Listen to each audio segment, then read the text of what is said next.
Going to try.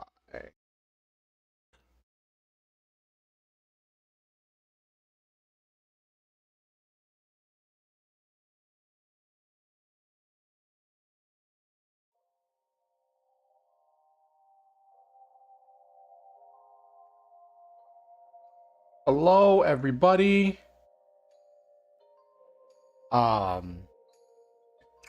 Sorry for being late. I realize I'm both late and early at the same time, which is kind of funny. Okay, so this does show that it's live.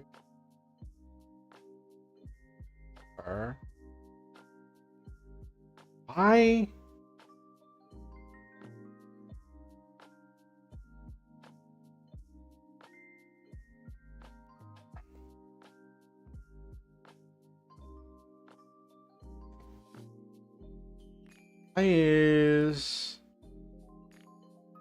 Why is this so complicated?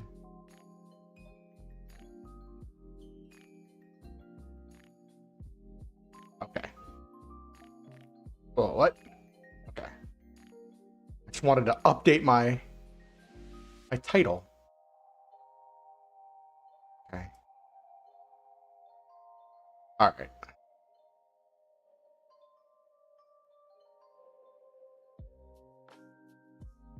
Everything. Okay.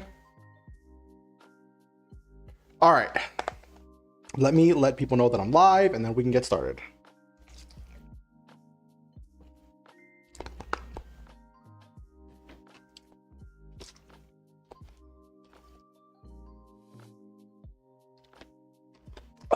Okay.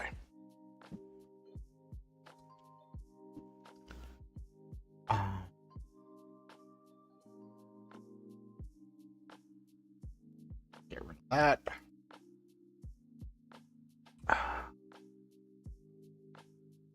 That.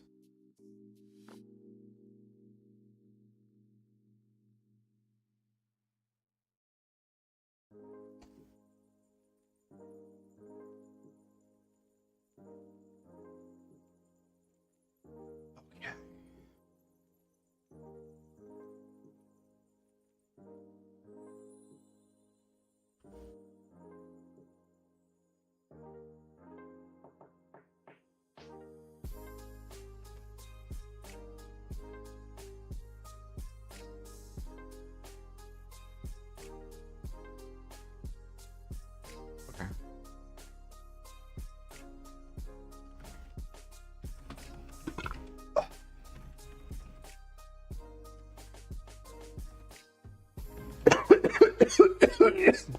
Okay. Sorry.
Okay.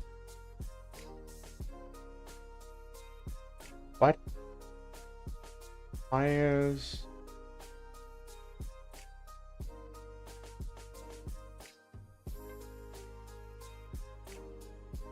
Okay, there we go.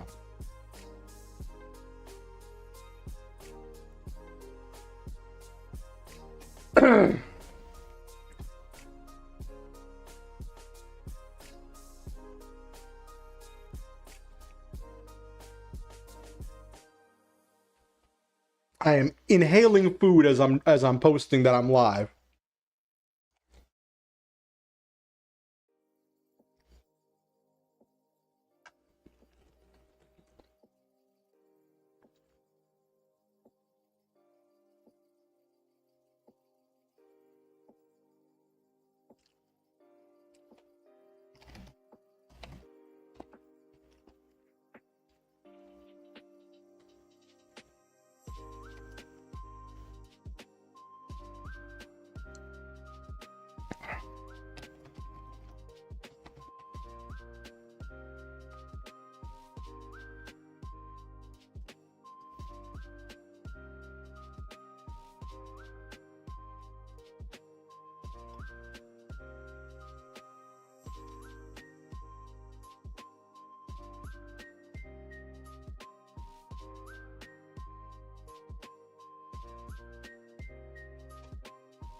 Hey, Noel, man. Good to see you. I am doing okay. It's been an interesting week, Noel, man. I'm doing the best I can.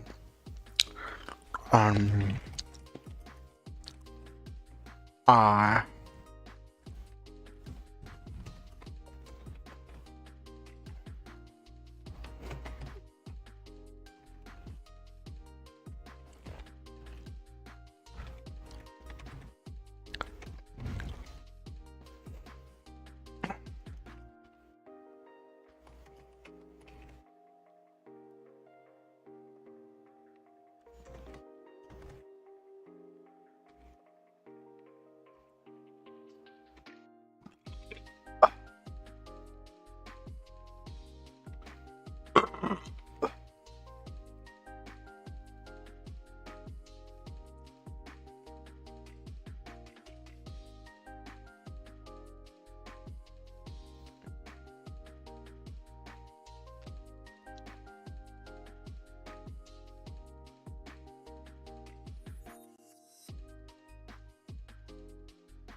okay, I posted on the internet. Hey, LeMay. Hello. Tailor-made. Oh my gosh. These captions are so silly. Let me get...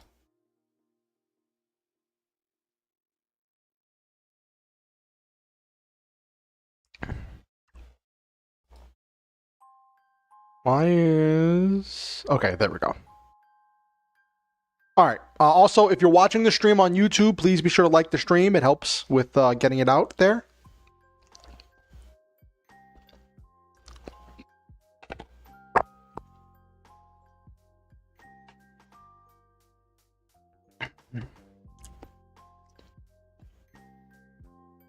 Okay. So... Yep, National Writers Month. That's one of the things we're going to talk about today.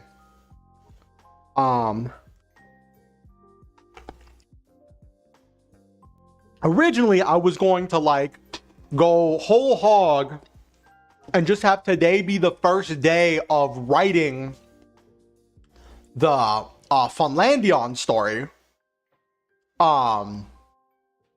But I had a lot of thoughts, and I saw something that gave me some really interesting ideas that I didn't want to wait a month to act on.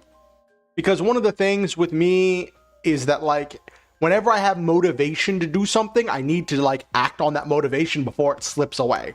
That's just part of the reality of my life.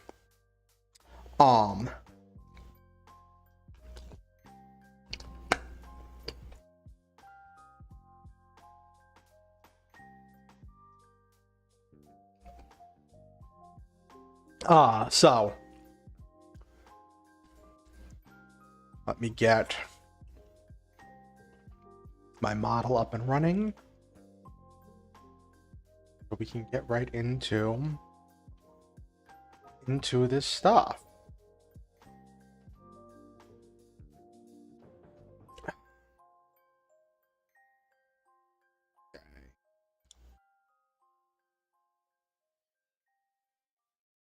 All right. Get over to just chatting screen. Hello, model. Can you? Okay, good. All right. Hey, everybody. How was everybody's Halloween?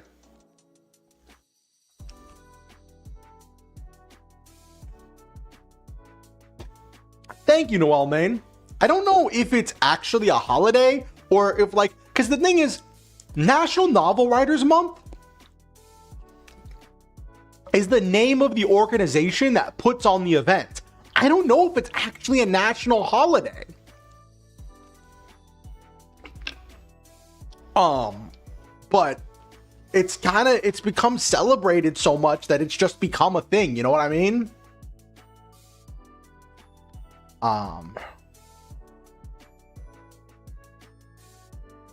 But yeah, it's Writers Month.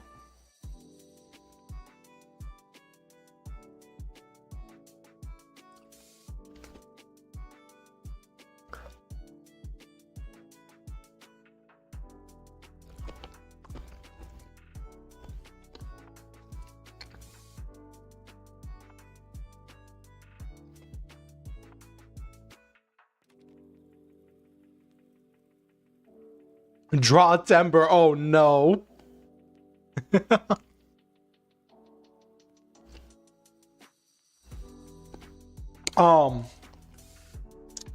But I do intend to do the challenge.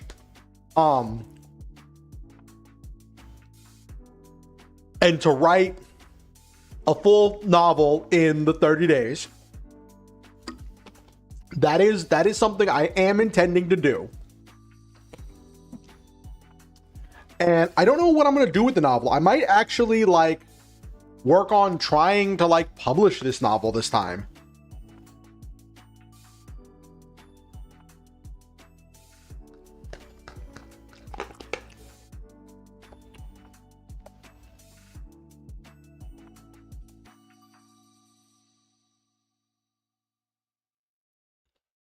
What type of pie, Noel, man?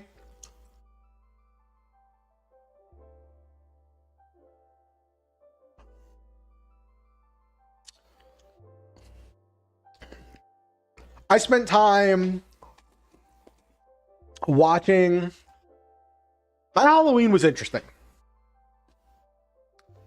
I spent time watching some stuff with Silva.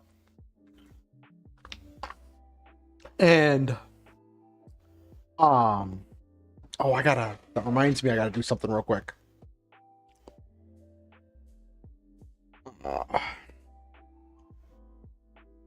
In here.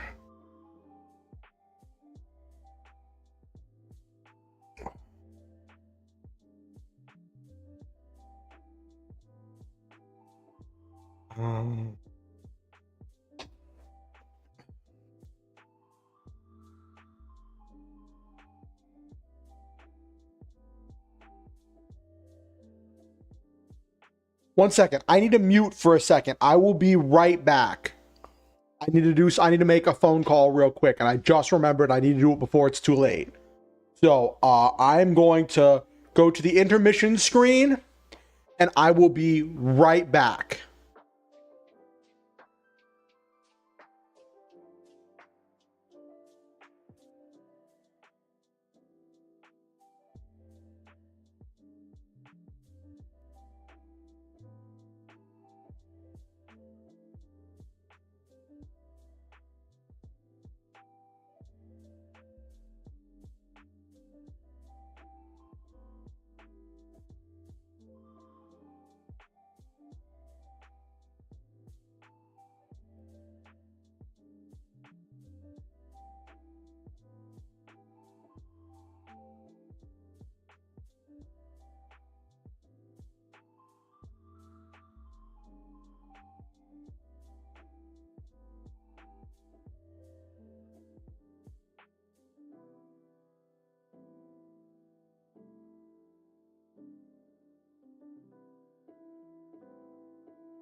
Okay, I'm back. Sorry about that.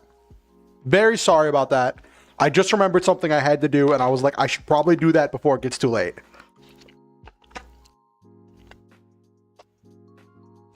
What?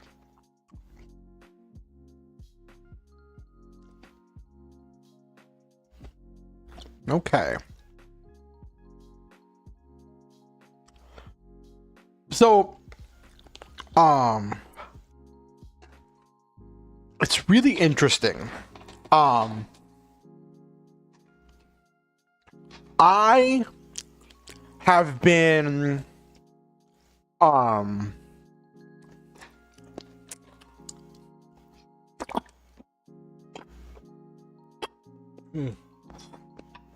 excuse me.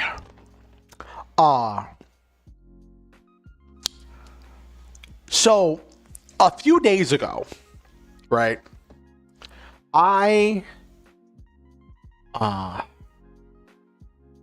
Apple and strawberry mostly, a bit of blueberry too. The thing about the holiday season is you got to burn those extra sweets somehow. It sounds about right, Noel Main.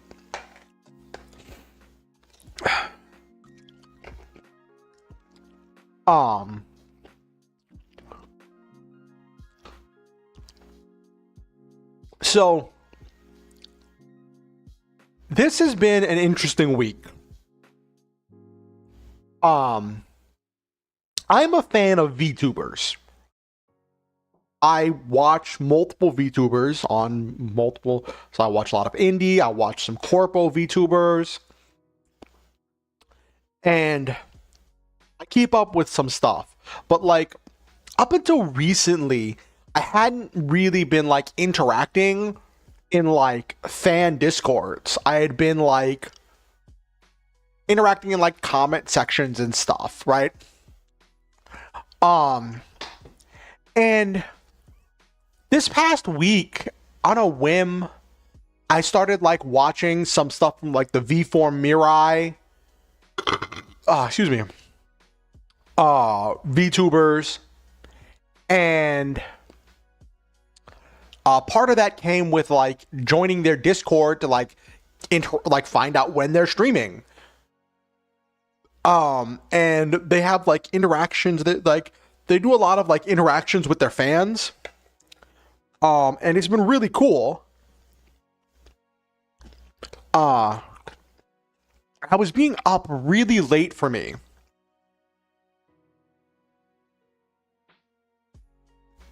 And that led to watching some different streams that I would normally watch.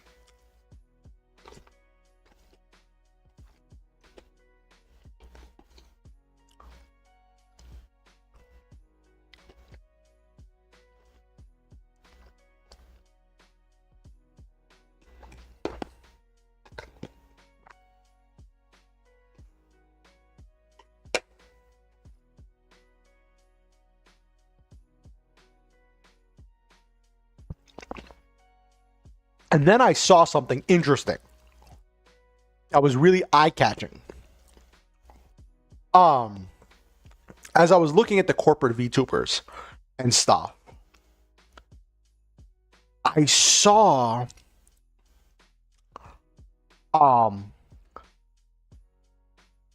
from Phase Connect, Jelly Hoshiumi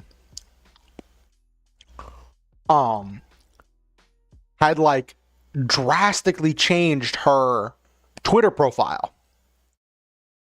And I remember hearing people in comments and stuff talk about some alternate persona that that she took on for like last year's Halloween, right? Called Alice. And I was like, oh, is it that time again, right? And I know there was like the running joke that I've heard around that like her chat always teases her and stuff, right? Because like you see that a lot in especially with her kind of content. The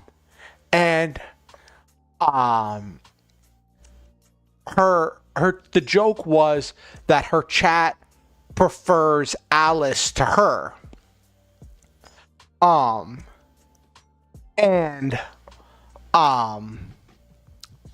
So seeing that she changed her Twitter profile to having a picture of Alice and started doing these like very like vague and mysterious tweets about like, I haven't seen you all in a year. It's good to, it'll be good to see you again and yada yada. And I saw she was about to go live, right? And I'm like, oh, why don't I tune in for the stream? I was up anyway, right? It was a few days ago. And her stream starts at like 3 a.m. my time. I don't know what time it is for her. So I'm like, sure, I'll tune in for this, right?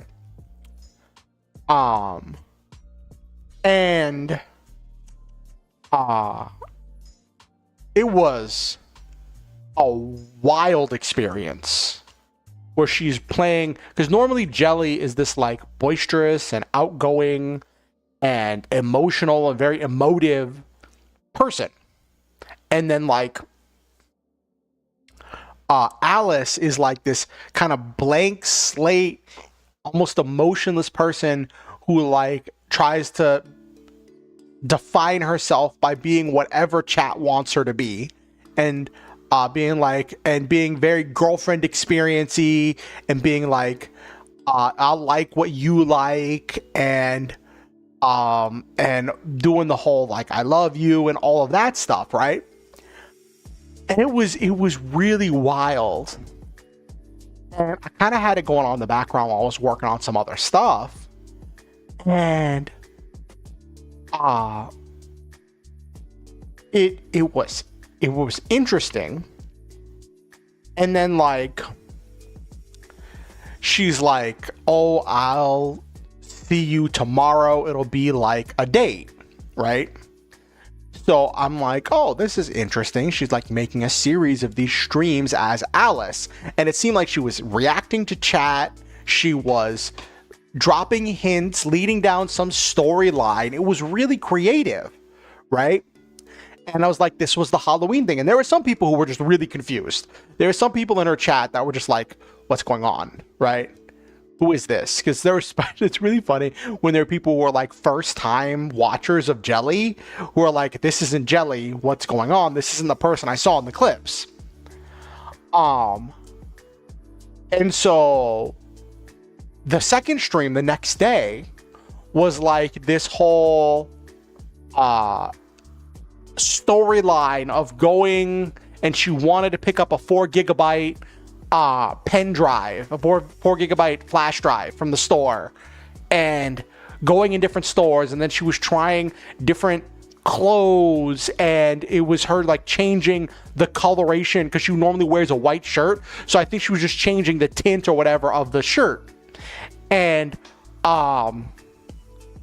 there was this whole like whole thing, the whole time there's this creepy music playing, right?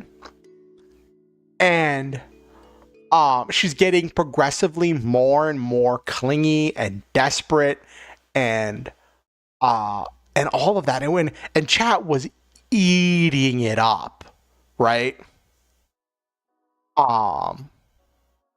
And then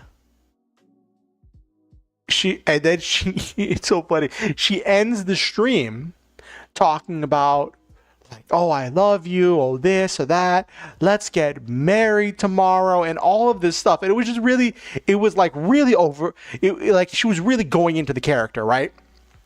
So I'm like, what's she gonna do for the third day, which was Halloween, right? So leading into the third stream, she tweets something where she's like, I'm sorry, I don't feel so good. I don't think I'm gonna be able to make it to hang out with you. So it was funny because some people were like, oh no, here it comes. And other people were like, oh, I hope you feel better, Jelly. Or Alice, I guess you're rebranding. And it was like, it was part of the bit. It was part of the stuff, right? And then when the stream started, right? It was like this blank screen.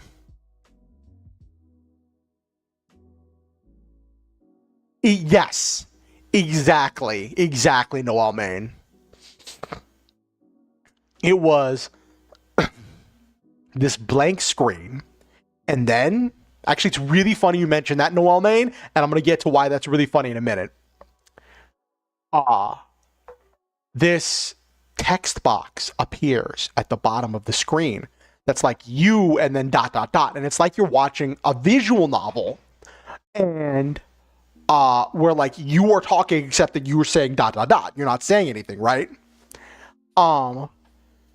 And then it was on that for a while. People are like, what's going on?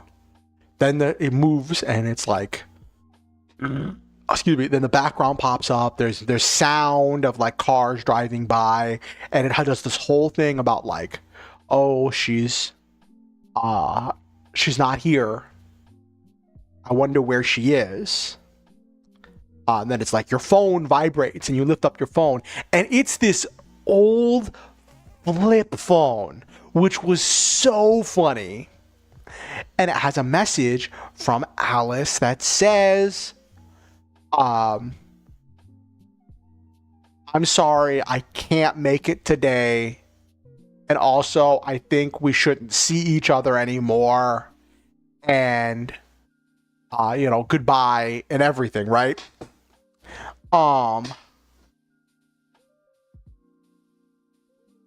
And so I was like, where's this going? And it's looking like, hold on.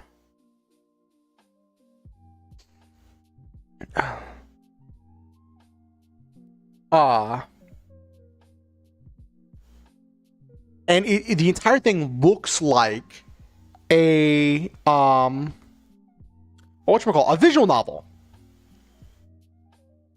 The entire thing looks like a visual novel. And then it pops up with a select screen where it's like, what do you want to type? Like, what do you want to do? Do you want to text back, hey, what do you mean? What's going on? Do you want to text back, can I call you? Or do you want to text back, okay, good to know, have a nice life? And it was like a decision-making screen, right? I'm like, what's going on? What's going on? And then a YouTube poll pops up asking chat what they wanted to select. So I'm like, oh my gosh, this is nuts, right? So people were putting their thing. I voted for like the can we call you? So I think I voted for what's going on. But most people voted for Can We Call You?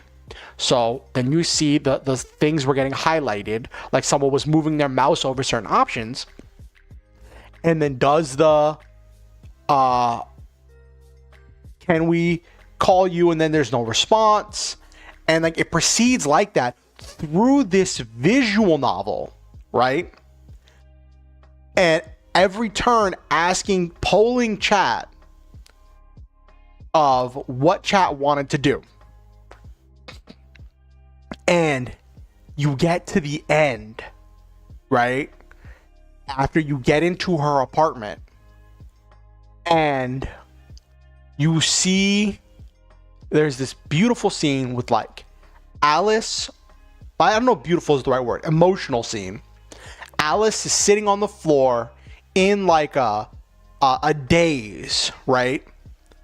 With like these pill bottles right next to her. And it's funny, when we were trying to get the door open, right, when that was happening in the scene, everybody was like, oh, we're going to open that door gently. Oh, we're going to open that door gently.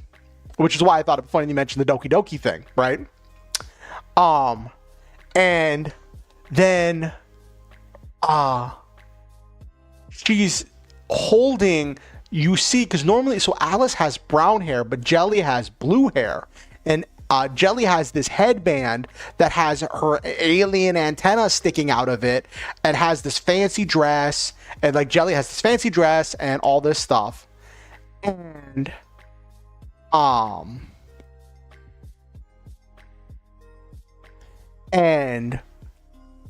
when you see Alice sitting on the ground, she's holding Jelly's headband. You see the Jelly's blue wig on the ground. You see Jelly's dress over in the corner, right? And she's just in a daze.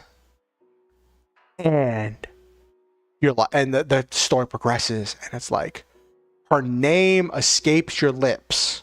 You say her name. And then it popped up a decision. Do you say Alice or do you say Jelly? And chat went nuts.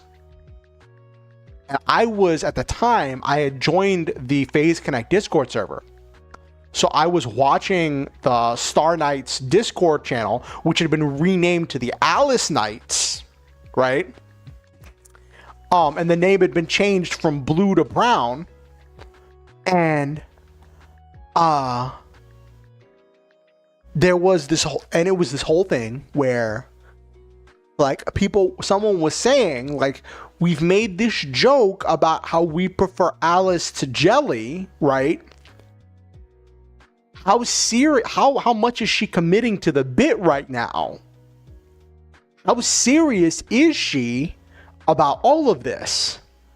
Like, if we select Alice, does this mean that she is going to stay Alice?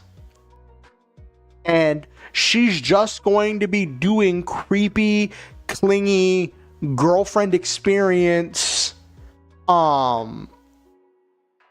content forever? And other people were like, you know, gotta protect Alice, must go to Alice and whatever, right? And I voted Alice because I was in the moment, right? And I was like, you could obviously see that Jelly was a costume, right? And so chat ended up selecting Alice. And we got this ending where she talks about how she hates herself and she doesn't she wants to become someone that she doesn't hate. And it like built this lore up that like Jelly is a persona that Alice puts on in order to try to be the best version of herself, right? And she at the end, she's like, well, I'm glad you chose me because it means you care, but I can't be here. I have to go away and I'm going to be gone forever. And it was really funny because people were like, gonna be gone forever. Okay, I'll see you next Halloween, Alice. Because this is a carryover from last Halloween's gag, right? And she was like, here, you can have this. And she's like, she sends you a message on your phone. As long as you have this, we'll always be together. You know, I'll always be with you, even though you'll never see me again. Right. And phone pops up, and on the screen was a QR code. So I scan the QR code, and it takes you to this website where it's like, it looks like it's a phone screen, and it's like, tap here to unlock. And when you do, it's like, Alice is calling you. Do you want to accept? And if you accept, it has a voice line where she's like talking to you.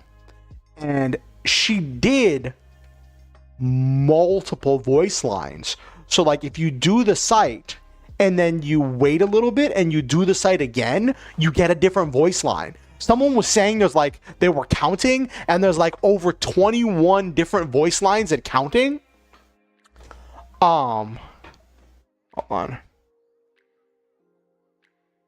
And that's not anything. So that was crazy, chat. And then like, after the stream ended, right? Like, it ended with this whole thing where it's like, you walk away and she's like, as long as you have it, you'll always know I'm there. And then like, your character is like, oh, you go to check your phone and the message she sent you was gone and the screen is blank. And that's where like the visual novel ends. And it was like a voiced visual novel with like audio and all of that stuff, right? So, she, one of the mods, I think it was a mod in the Star Knights Discord, shared after the stream ended, a link to the website that the QR code went to, and a link to an itch.io page where you could download the visual novel so you could play through it yourself. It was like, holy cow, right? And she just made a tweet about it actually earlier today where she was like, hey, I made a fully voiced visual novel and a really cool website for this Halloween thing. Please be sure to enjoy it. And she, like, it was so creative. Like, it was like this whole this whole ARG thing. And it was just really interesting to see how it all unfolded, chat.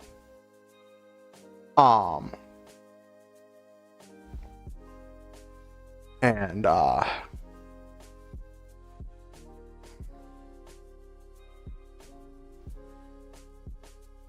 but so that was a big part of my week.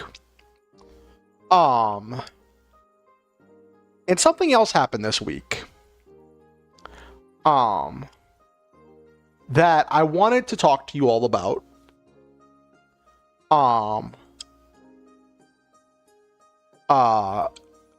That was really interesting. And this happened before the jelly stuff. But this is something that I want to talk to you about because it's well,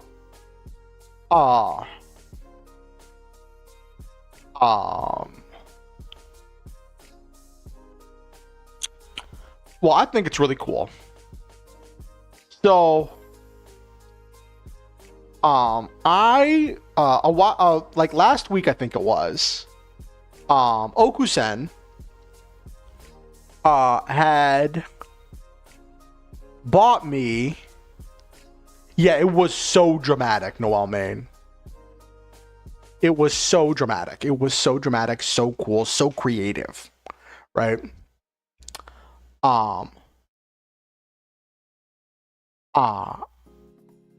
like last week, Okusen had bought me the mecha hack because I talked about wanting it, and I was talking to Okusen about how we could use it to like role play through some scenarios, because I've heard it's a very rules light system, and it's based on the black hack, and I've read the rule set of the black hack, because the black hack has like an OGL type thing where like the base rules are available for the black hack.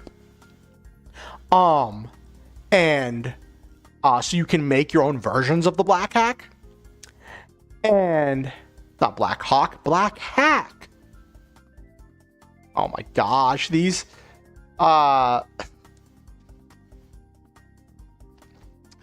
captions are going to be the death of me. But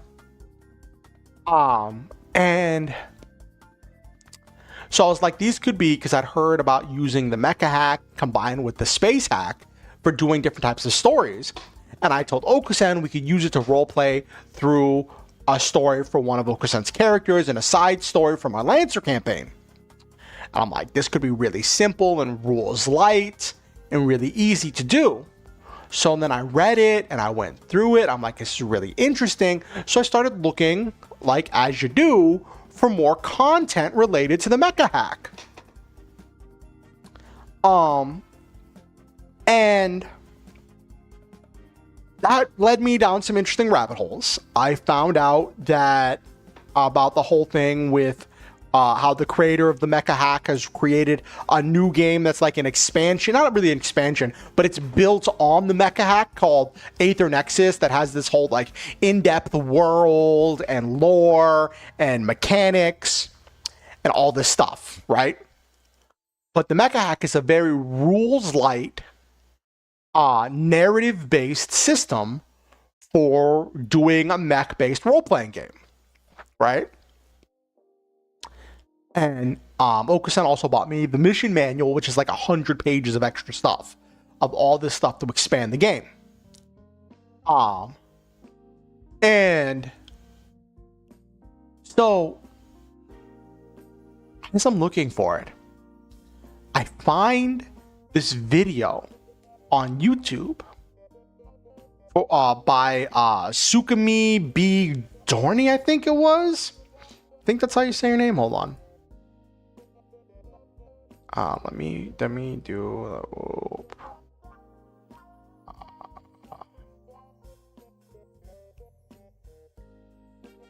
Yeah, Sukami B. Dorney.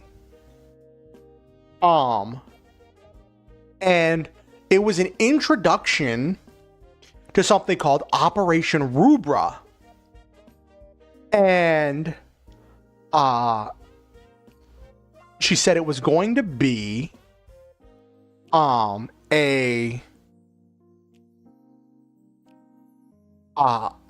whole thing where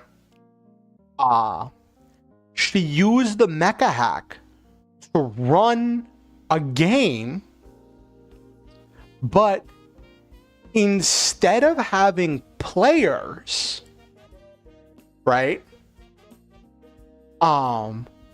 she was going to let chat be the main character. Like, how's that gonna work? But I didn't see any videos on YouTube of the of Operation Rubra. So I was like, did it never happen? Because this trailer that she posted was like a year ago. So I'm like, where is it? Right? Well, I saw she streams on Twitch.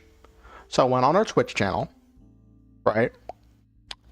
And I found where she has in her VOD section, I guess partners can have like certain VODs last for longer.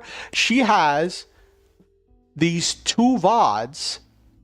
I don't know if there's more, but there was just 2 in the playlist that have been there for a year, and it was Operation Rubra. So I was like, why don't I watch the first episode, right? It was episode 1 and episode 2.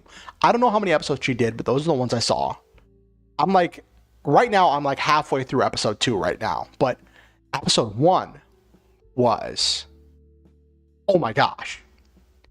It was so interesting. Because what she did was she used polls and chat commands in order to let chat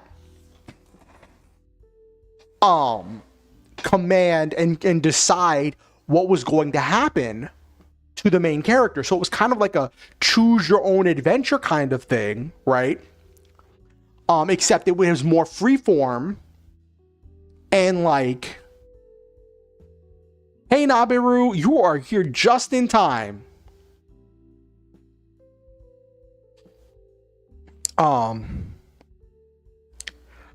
So yeah, I saw this thing where this person was using the mecha hack, and Sukumi B. Dorney, she's a great content creator, check her out sometime. I think she's live right now on Twitch. And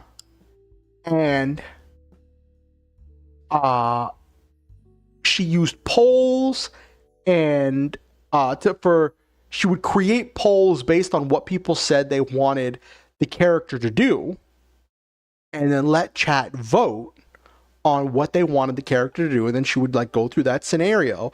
And anytime the characters had to roll dice, she had chat commands for people to be like, there was like exclamation point roll and stuff, right? For chat to roll dice.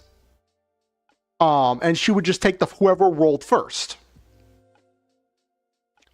And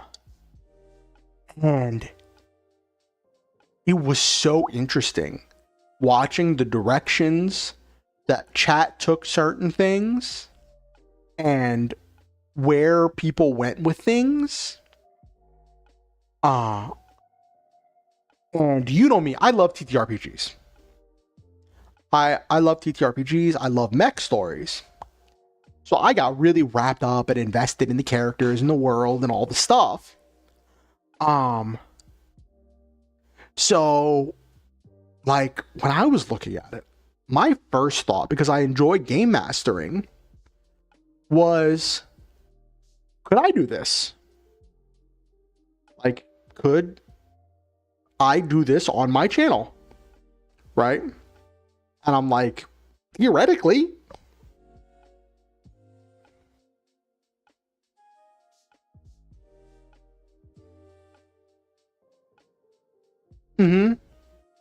Something like that. Something like that. And so I was talking to my partner about it, and she told me that what I was describing was actually kind of a thing. And they're called Everyone is John campaigns. And when I looked up stuff about those kind of games, the basic concept of an Everyone is John game is that there is a game master that is controlling everybody else in the world and the other characters, and then you have the rest of the players are all like voices inside of this one character's head. And now in those kinds of games, and Everyone is John games, when I looked it up, it's a thing where like every person has a different objective that they're trying to achieve, and their objectives are secret, and they have like these resources, these tokens that they gain or lose, and they can spend those tokens in order to take control of John to do certain things, and then they had stats that they would roll to see how successful they were at doing things. And then at the end of the game, everybody reveals what their objectives were, and you say how many times you achieved your objective, right? Like if your objective was like drive recklessly or something, or something like that, then it was like, I did this many times.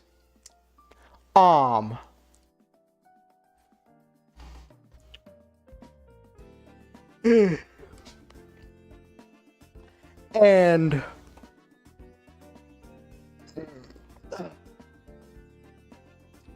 that was and that's interesting.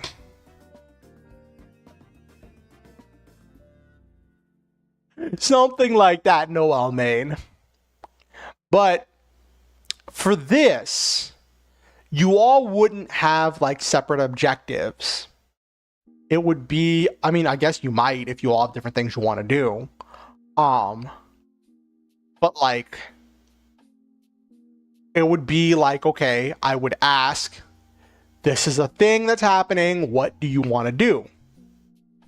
And then I would wait for someone to say something in chat, for chat to respond. And like, if I've got like different things people are saying, I'll put it on a poll, and then chat will vote on it to decide what the character does. And I'm like, that could be really fun. And so I started looking for like tools. So when Sukumi B. Dorney had done it, she did it. Oh, it's fine. But to a certain extent, it is true, Noel Main. When she had done it through Twitch, right? And she used this tool for generating polls, and she used Stream Elements commands for the dice rolls. And I'm like, okay. And then she had a whole thing where she got splash images to use, and she commissioned artists to make like art for the main characters and to make art for the mechs, for the main mechs. And I'm like, whew, I don't have the budget for that. So I think I'm gonna use like, it's funny, I'm probably gonna use stuff like whatchamacallit, words, probably gonna use Hero Forge or some kind of like a character creator to create like images to use for NPCs and for characters and stuff. Gonna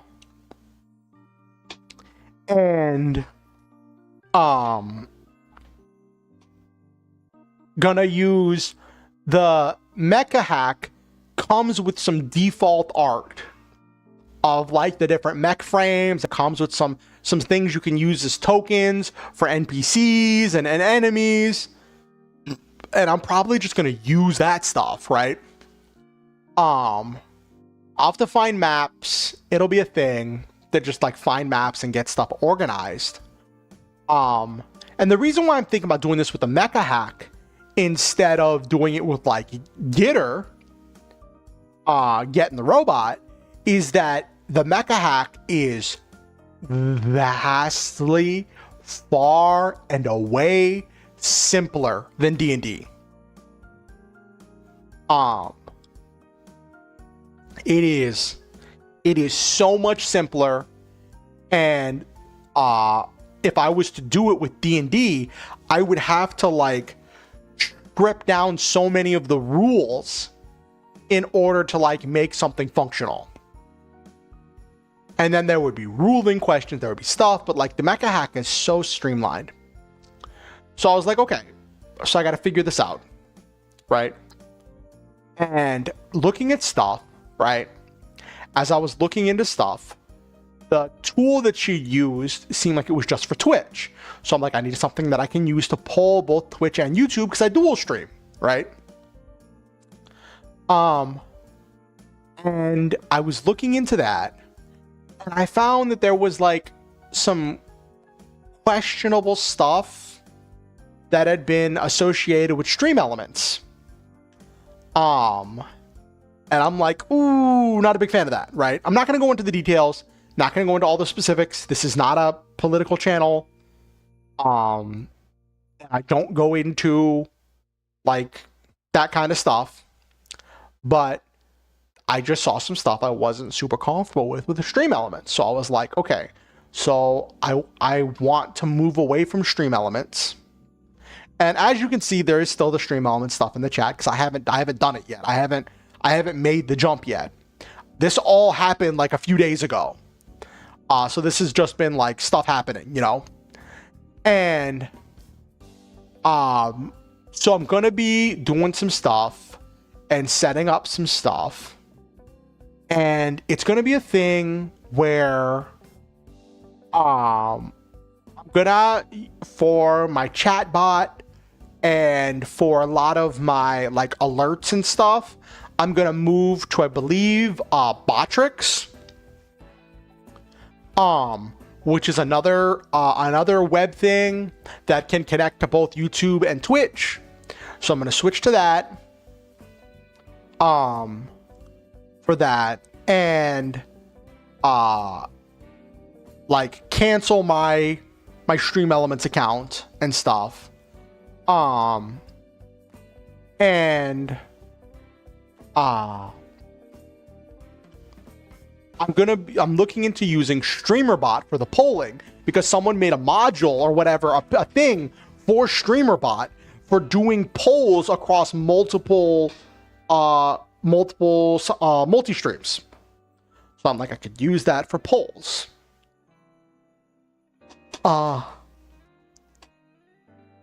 Yeah. So that's what I'm looking into doing, but I was like, I don't want to wait till December to start, right? I want to do a thing where like I advertise it. I want to do a thing where I advertise it and I like put it out there and I'm like, okay, this is a thing that I'm doing in order to get as many people as possible. Because like I want multiple people to get a lot of like different views and ideas and stuff for the story, you know?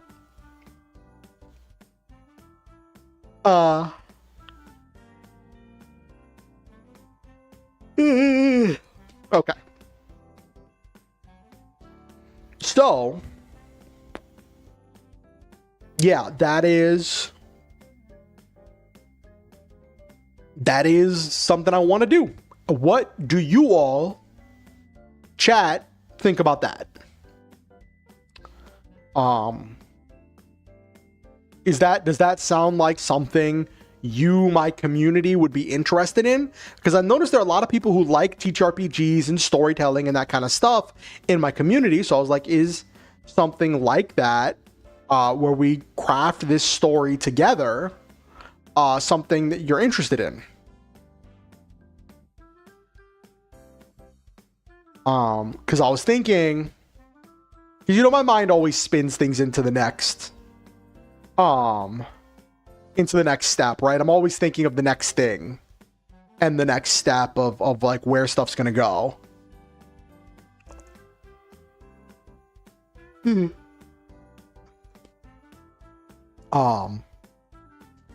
But like I was thinking it could be a thing where I would if people enjoyed it, yeah.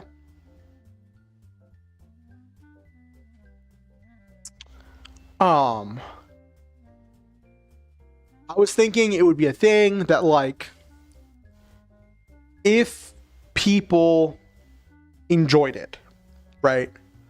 And if we crafted something interesting and compelling, I could take, like, I would be taking notes of what happened in each session or whatever.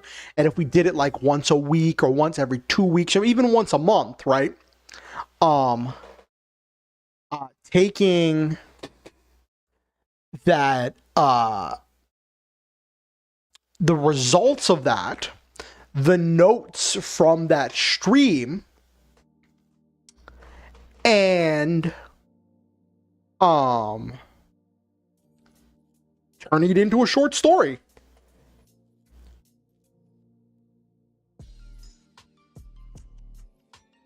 If we get enough stuff, if it goes on long enough, if it goes down enough twists and turns,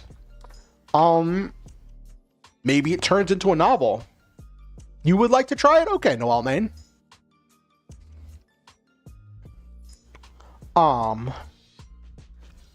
It would be a thing where we would I'm still working on stuff, and that's one thing I want to work out with you all tonight is ideas, brainstorming a little bit about ideas for like the world and the story. I have some ideas. I want to start really generic, and I want all of you to be involved in this process. I want this to be a story that we craft together. And like I was thinking, it might be a thing where if I craft this into a short story, like, and it becomes something we do on a regular basis, right? And I can get, and we have people showing up for these events on a regular basis. It might be a thing that like, because I have, this might sound really bad, but like, because as you all know, I've been having like income issues, right? Excuse me. With like my temporary disability getting cut off and the stuff happening with my disability case and just trying to pay my bills and survive, right? So I had this thought of like right now I have a Ko-fi. And I don't really have any rewards or things to sell on my Ko-fi. So I was like, I could, and I have an itch.io, but I don't really have anything selling on the itch.io. And I was like, maybe I could like bundle together these stories that we create and either like, sell them for like 99 cents or whatever, on itch.io or Ko-fi, or I could do a thing where like, if you sign up for a certain tier of the monthly thing on Ko-fi, that like you get that story every month or something. So it would be like, and it wouldn't just be this turn you did this turn you did this, but then I would try to like take the like results of what happened in the session and actually like craft it into a narrative, into a story.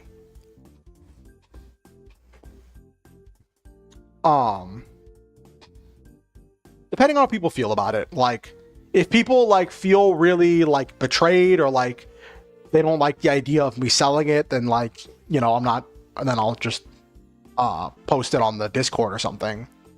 But it was just an idea of something that could be really fun.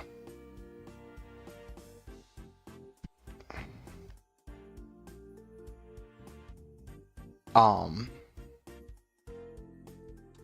I was thinking it could be a thing that like we like kind of advertise, right?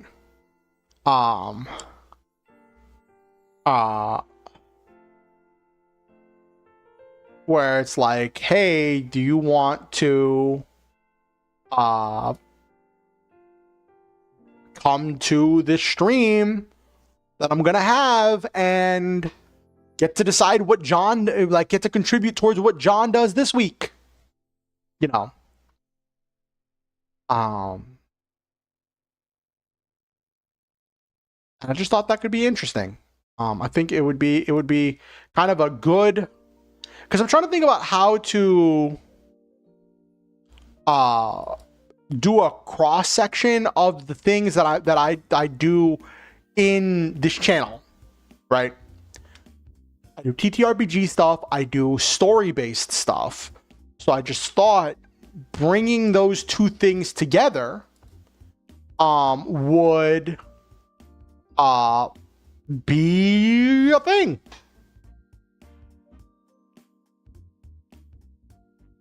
I just thought bringing those two things together could be really cool.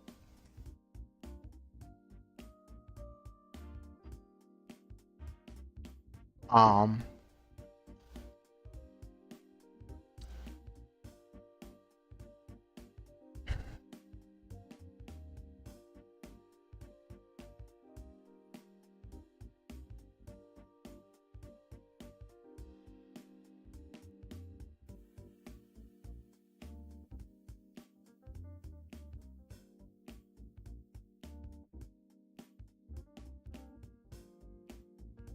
um,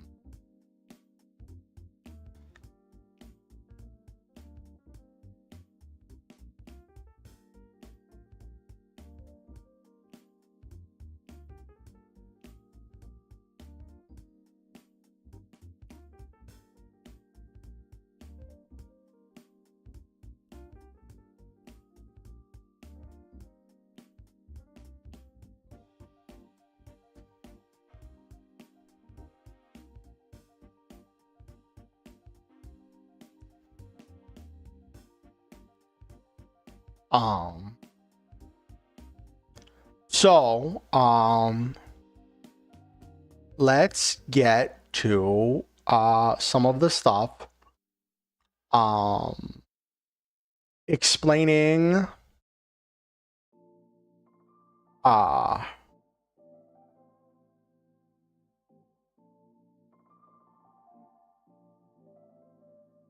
and, talk about ideas for story stuff, and all of that.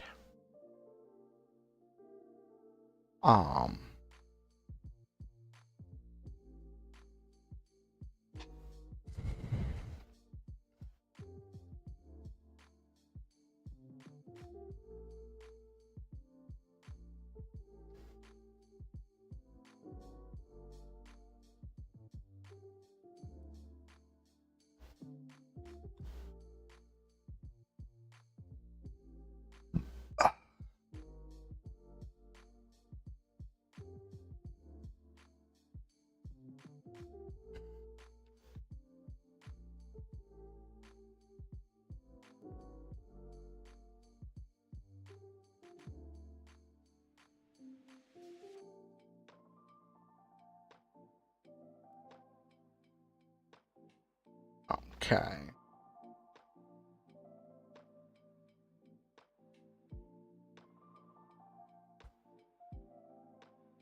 Cool. Let's get rolling. Let's get rolling. But I definitely recommend you check out Tsukumi B. Dorney. She's a really cool content creator.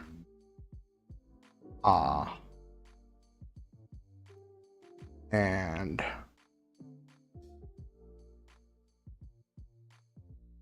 where I got the idea from.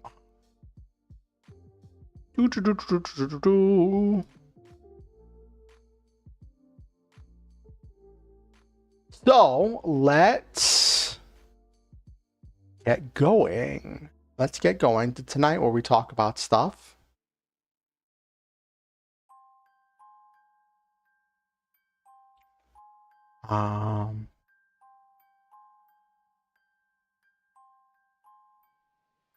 Okay, we don't need the outline.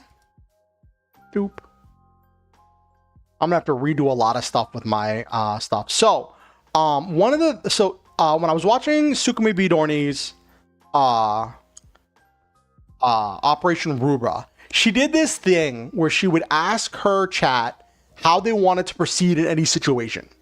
And she was like dramatically, timidly, nicely, rudely, honestly, flirty, or logically.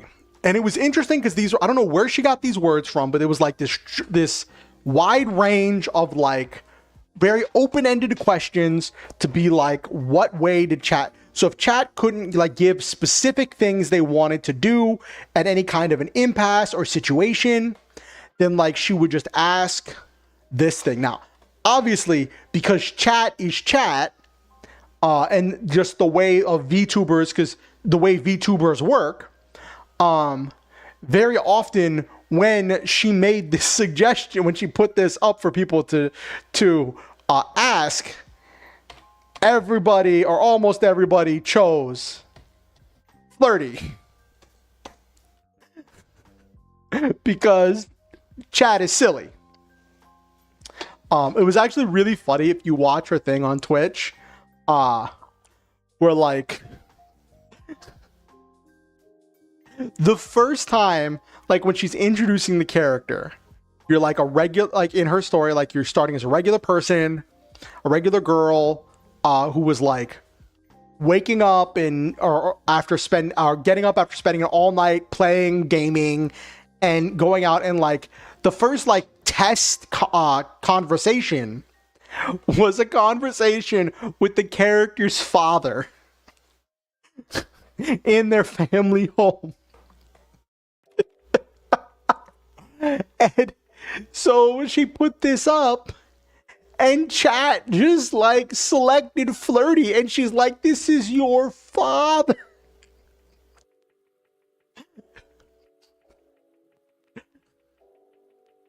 And I thought that was hilarious, because you know how unruly chat can be. Like, you know how unruly chat can be.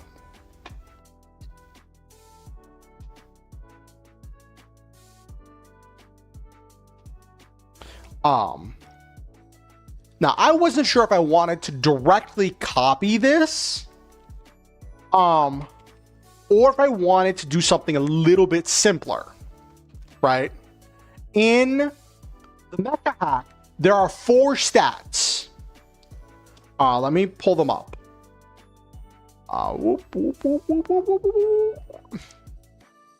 Actually, let me pull up the Mecha Hack character sheet. Okay, here we go.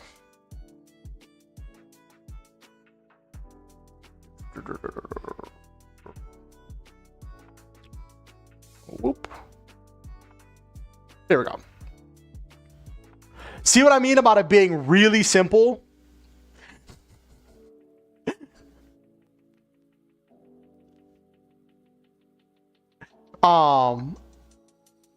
You have, let me put this up where I can see the chat.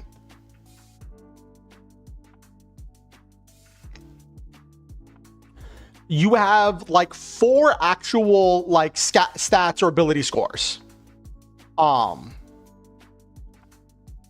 Power, mobility, system, and presence. So like power is like your strength and constitution, right? Mobility is like your dexterity, and yeah, I would say like your dexterity.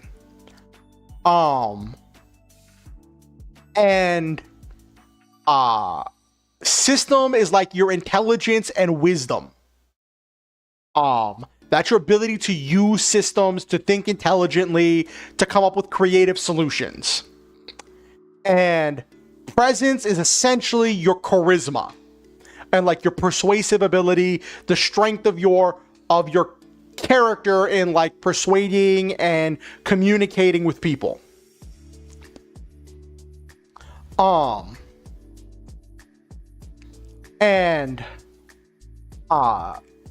This is the Mecha Hack is what's called a roll under system, which is where you have stats, and instead of doing a thing where your stat gives you a modifier and every situation has a different DC, and then you have to roll, add the mod, see if you hit the DC and all of that stuff. Hey country girl, good to see you. We are talking about a project that I am wanting to kind of work on, that I want to include all of you in. I want to run a it's going to be so the game is called the Mecha Hack. Can Can I just, yeah, I can select it. Okay. The game is called the Mecha Hack, and it's a very simple rules light mech system. And I want to run at least one session to see how it goes. But instead of having players, instead of doing like a collab and having my friends make characters and do all of that stuff and have players, I'm going to try using, this is something I saw on someone else's channel that I was like, oh, this is really cool, I want to try it on my channel,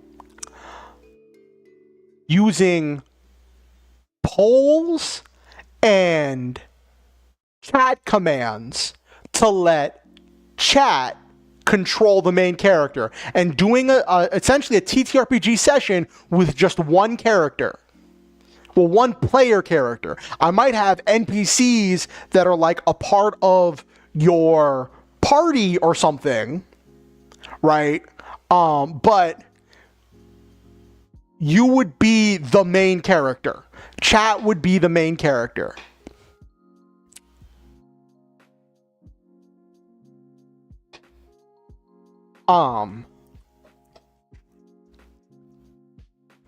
And my idea, because I want to kind of do stuff to kind of more tie together some of the things that I do on this channel, and one of the, like, two of the big things I do on this channel is I do TTRPG content and I do writing content. So I was thinking, if I can get people to show up for this and participate, and if this gets off the ground and becomes a thing that we do maybe once a month, or maybe every couple weeks, or maybe even every week, if there's enough interest in it, right? Where like I take notes on everything that happens. Like you take notes in a TTRPG session, right? And it's a very narrative system where it's a lot more like just describing what you're doing, right? And I would take those things and turn them into a short story. Right? It would be like an anthology of short stories about this character that chat is controlling and the adventures that they go on.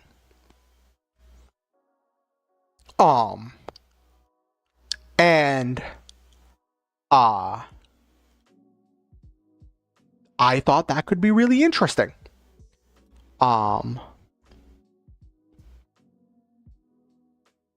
I'm going to be getting set up with some, I don't have the chat bots or the polls and stuff set up yet.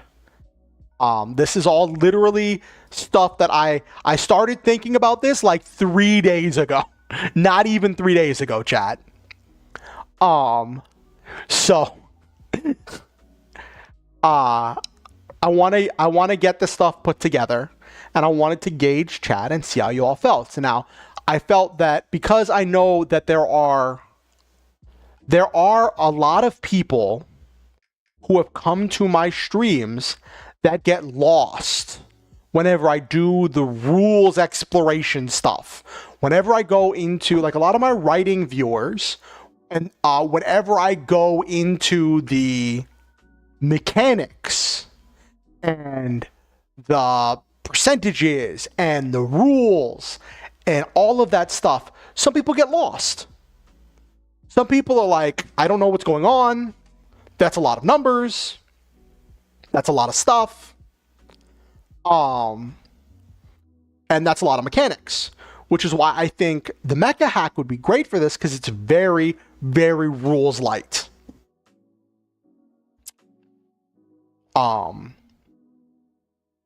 Like, to give you an idea, like here, looking at the base Mecha Hack rulebook is like 48 pages. Just to give you an idea of like how small it is. Um, and this is the Mecha Hack is developed by Absolute Tabletop. Um, but and it'll be, but yeah. Anyway, you only have 4 stats, and the idea is since it's a roll under system, like let's say you have an 11 in power, which is like kind of like your strength or constitution or something, right? When you roll your die, you want your d20 to be under your power if you're using power for something. So the higher your power stat, the more options you have. Like if you have a power of 15, then a 14 or less will get you a success. And it's a thing where and it's an opposite from modern d20 systems, where normally you want to roll high, and the higher you roll the better, and rolling a 20 is the best and a 1 is the worst. That's how I guess normally it would be like more modern systems. In a roll under system, it is inverted. You want to roll lower. A 1 in a roll 20 system, in a roll under system, is a critical success. A 20 is a critical failure.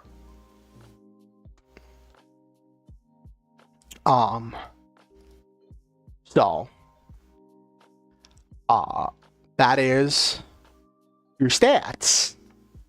So I was thinking that it could be a thing where like I ask you all whenever I do the polls when it comes to a situation. If there's not like a clear thing that chat very distinctly wants to do, right? I'll be like, power, mobility, system, presence. What do you want to use here?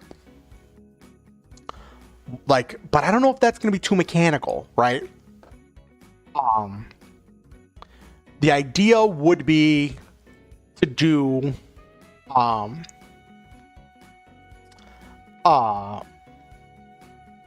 just very simple thing, like to keep it very generic, because I want to give you, chat, the space and creativity, like the space to be creative and to come up with whatever you want to do with it, right? Wherever you want to take the story.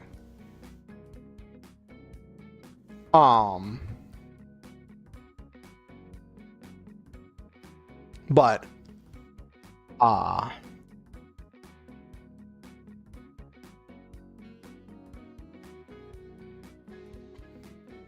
and I know since I'm going to be having people from Twitch, and there's going to be people watching on Twitch, it's going to be a thing where like whenever the Twitch ads kick in, I'm going to have to like pause, so I have to keep track of when Twitch stuff is happening. So that's one thing I want to set for the chat bots to do, is to like tell me when there's a Twitch ad that's starting, so that way I can stop for the people watching on Twitch, and we can like pause for a minute and a half while that goes.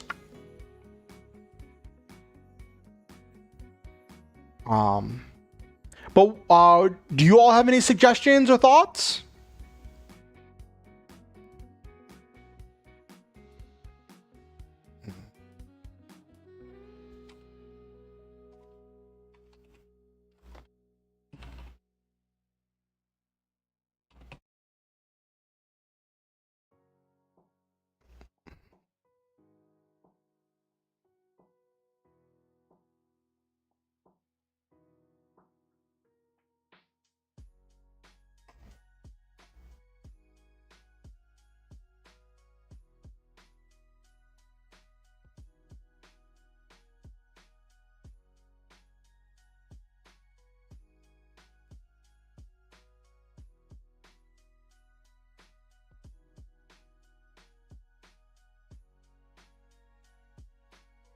Okay. Also, I'm thinking. So we've got that. Am I still streaming? Yes, looks like I'm connected. Okay. Da.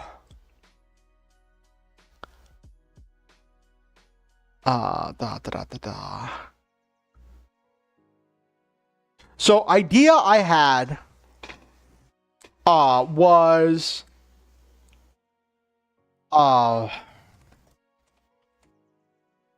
main character is John Doe.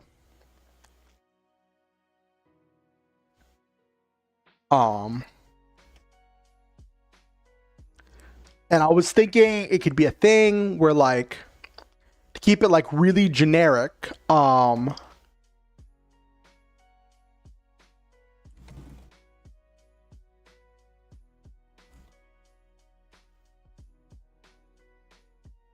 he's a pilot.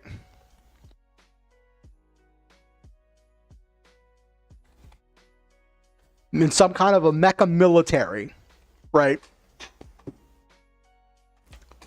I haven't really thought about like what world or setting I want for it.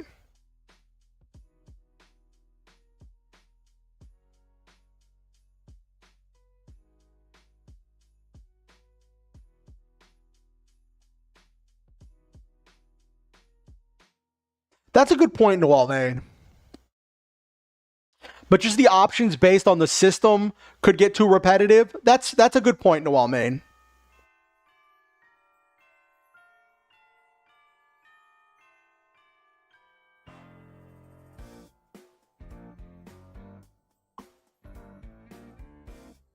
Okay. It would probably also be a thing where I would look at what chat is saying. Like if chat says, hey, I want to do this thing, I think that could be really cool too. I also have to be aware that like some people are like having a delay because of just like internet stuff. So I have to like make sure I don't move too quickly through things. Some options in before each reaction. Okay.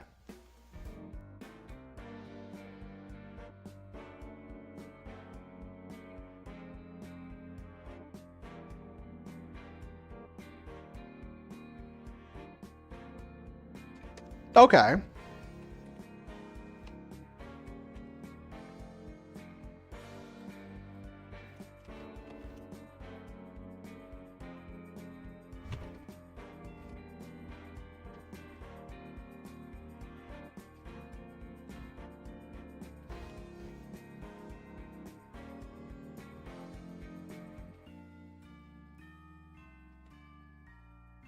I'll leave room for chat to improvise.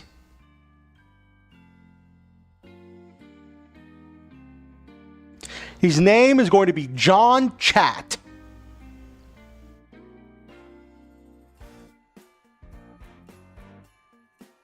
So his name will be Mr. John Chat or Mr. Chat.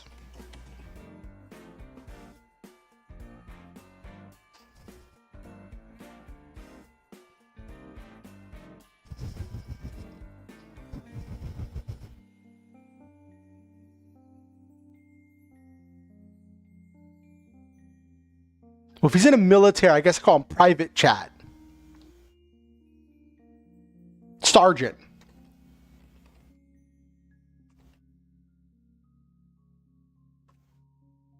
Sergeant Chat.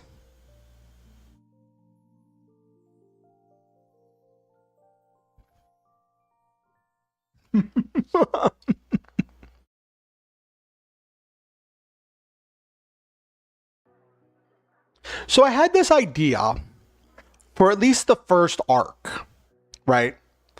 And I wanted to run it past you, chat, to see what you all think of it. And it was this idea.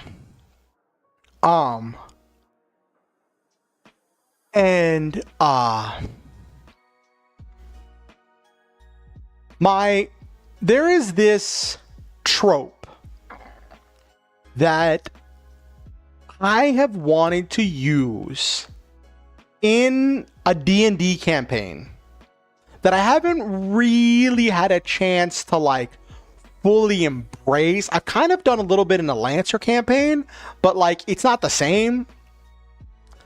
But it could be interesting here. I was thinking it would be a thing where like I wanted to play, this is going to sound really silly, but I wanted to play a human fighter in a D&D campaign. And that sounds really generic because that's kind of like this optimal, like combat related thing, right?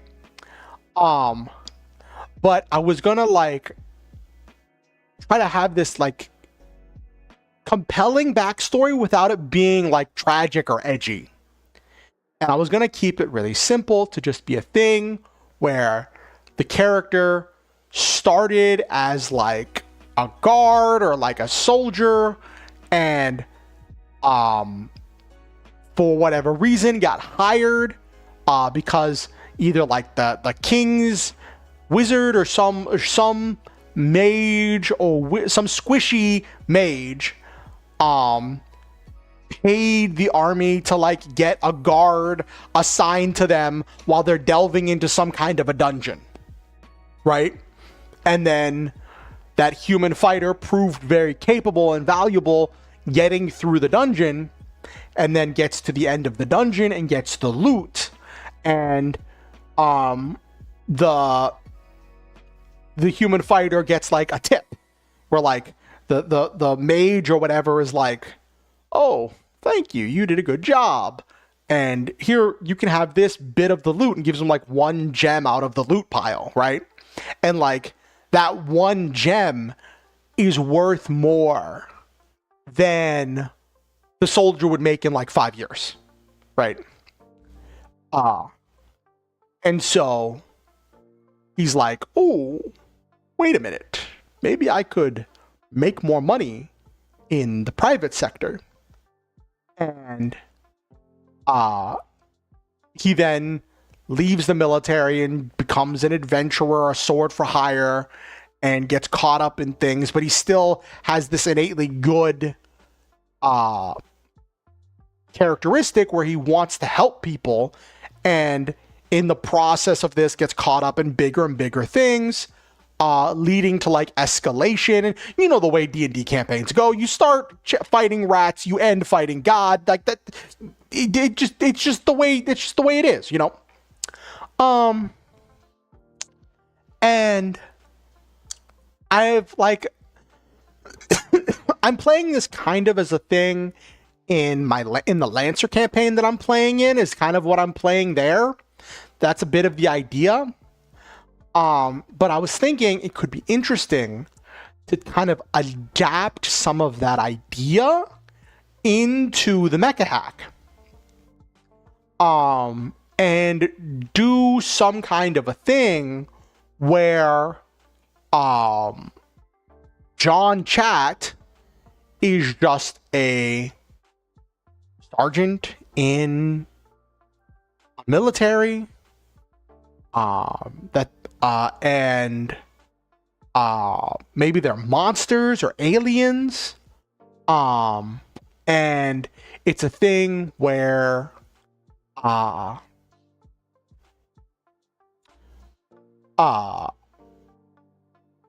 he gets assigned to like guard some like special person, some VIP who's like going on some kind of like a important mission, and then see where Chat takes that, right? Where you just start as a guard on an important mission, and then like it escalates, and the important mission gets like, there's some kind of a twist or something, right? That was just an idea that I was kicking around.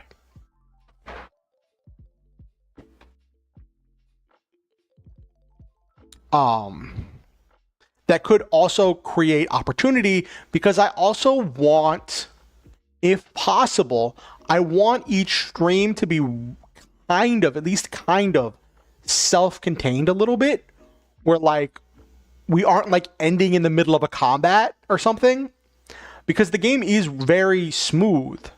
At least it looks like it should be. I want to have it be a thing where like each session is like a mission. So that way, if people come in, right, I don't want it to be a thing where like they have no idea what's happening, or I have to stop for 5 minutes to give someone backstory. But I can just be like, you are John Chat, you're on a mission, this is your mission, and this is what's happening. So then if people want to come in the middle, because that's the thing with doing long series on like YouTube and stuff, is that like you get a lot of interest on the first episode or so, but then like it just dwindles down as time goes on. And then for people who don't want to jump in the middle, it just like you've got your regulars, but you aren't really getting new people.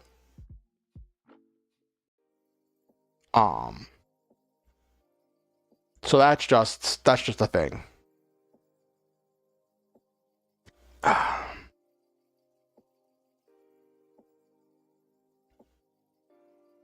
But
but yeah, that's an idea that I'm tinkering around with.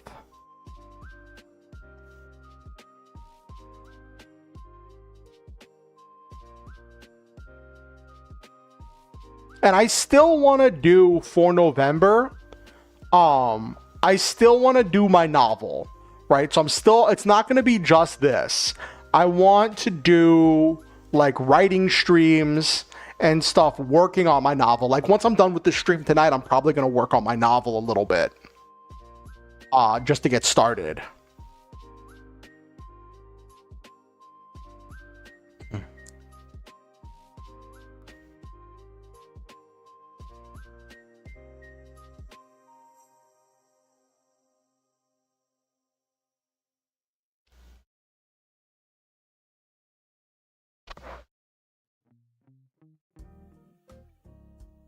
Hello, Jesus. Welcome in. Welcome in. Welcome in. Good to see you. How are you doing? How was your Halloween?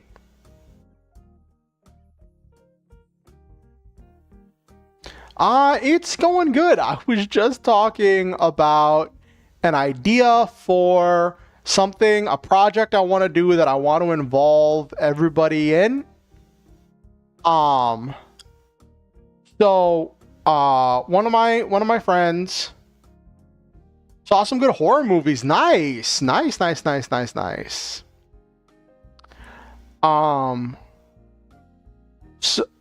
Yes, yes, yes, yes, yes, yes. So, I mentioned this before, but one of my friends, one of my closest friends, Okusen, bought a game for me, the Mecha Hack, which is a very rules light mecha TTRPG. I mentioned it before. I knew it was based on the Black Hack. I'd been interested in it, and I was talking to Okusen about it, and they just kind of pulled the trigger and got it for me, right? And I was doing research on it, like trying to find more content, seeing what people have done with it.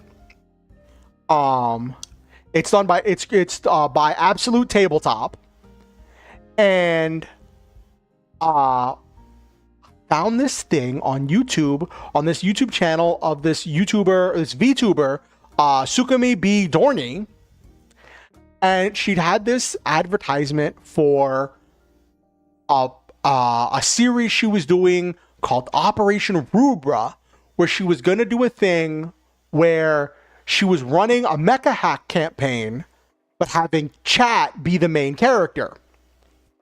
And I'm like, that's interesting. But she didn't have any videos of it on YouTube. And I found out the videos were on Twitch. So I went to Twitch and I watched it. And it's really interesting that what she did was she used polls. She would like kind of be GMing a session and have one player character, and she would then ask that player character, what do you do? And she would ask chat what they wanted to do, and she would like look at the situation and create polls and let chat vote on the polls to see what they want to do. And then when it came to dice rolls, she used chat commands to let chat roll for the different dice rolls. And I was thinking, as kind of a cool crossroads between what I do here with the TTRPGs and the story stuff, it could be really interesting to try doing these. And I found out they're called Everyone is John campaigns, because I did a little bit of research on it. My partner mentioned it to me that that's what it's called. And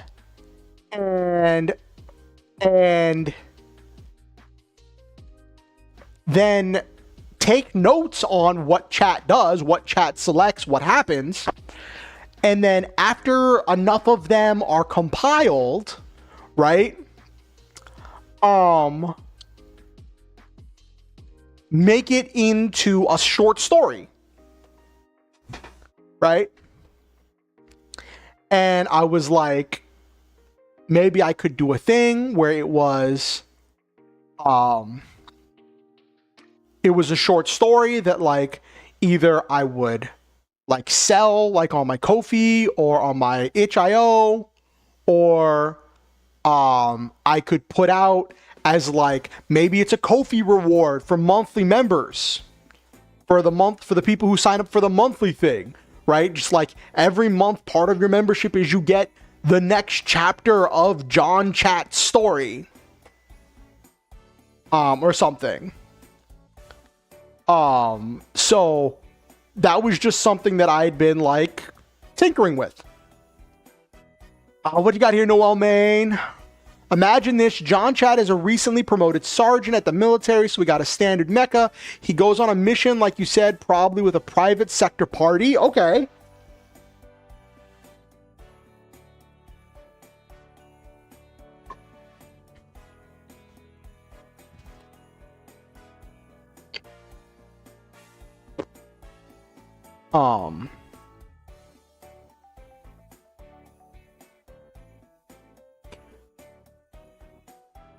But yeah, just to give you an idea of what I mean whenever I say it's a very simple system and rules light.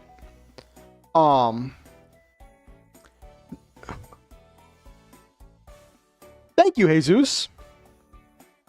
I thought it could be really interesting. And like all of this is very fresh to me. I just like learned about this like 3 days ago. So like I have to like put some stuff together, right? To try to like be ready for stuff, you know? But like this is the character sheet. This is a character sheet. You only have 4 stats. Power, mobility, system, and presence. It is I definitely recommend the Mecha Hack. It was created by Absolute Tabletop. It's like $7 for the base game, and then they have the mission manual for like, I think it's like $16 for the mission manual, but like the mission manual is like over 100 pages of additional content that like vastly expands the game. And gives you so many options. It has a lot of stuff for like pre-built missions and stuff. So I definitely recommend that. But yeah, I like your idea, Noel Main. So he goes on a mission. Recently promoted.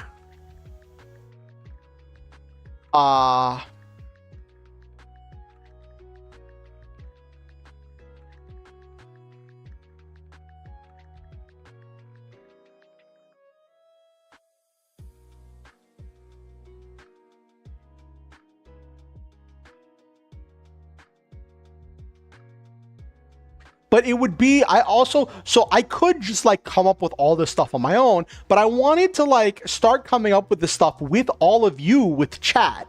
I want this story to be a story that we create together because I love the collaborative storytelling that can be done with TTRPGs.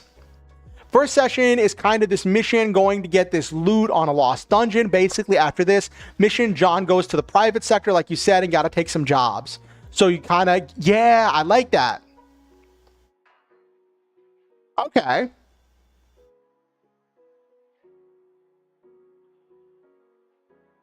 But I want this to be a story that we put together.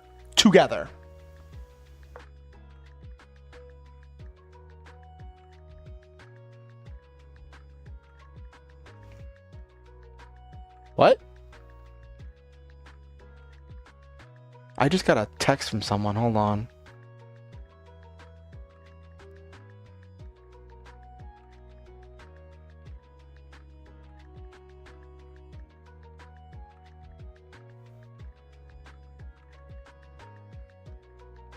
Oh, geez.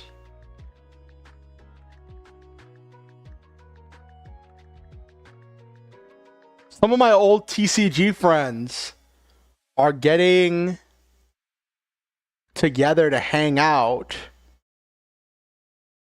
What day of the week is that? Hold on. And they want to invite me. It is a Saturday. I have no way to get there, and I need to know where they are going. I will respond to that later. No, I like it. I like it, Noel, man. I really like the input.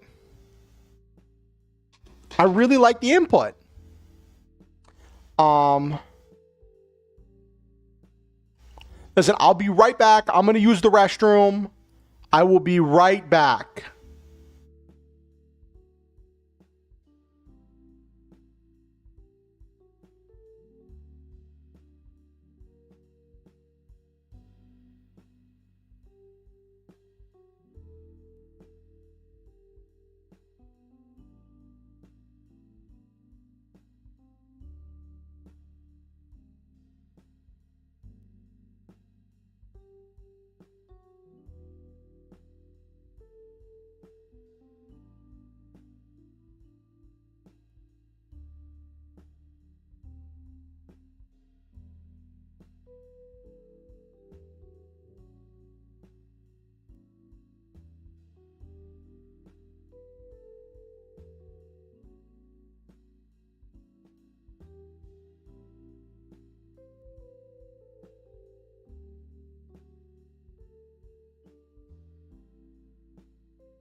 I'm back. I am back.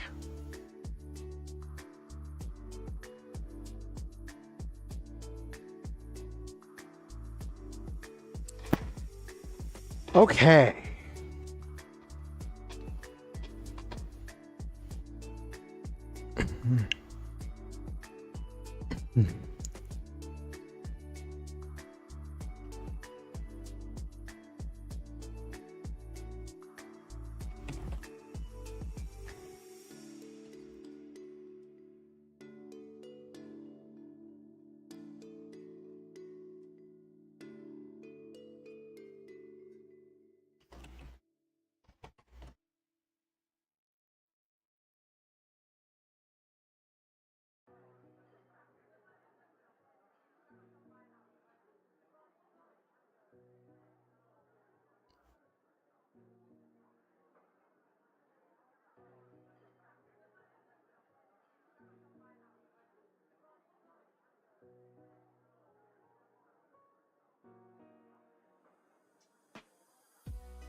Okay, so let's look at what kind of factions we want in this world.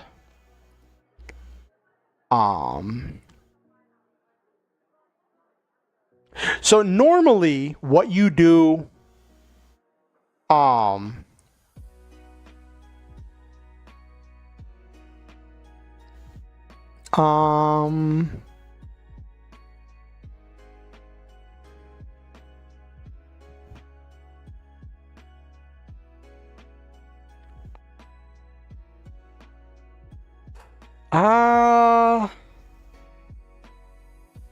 what do I want here? What do I want here, chat?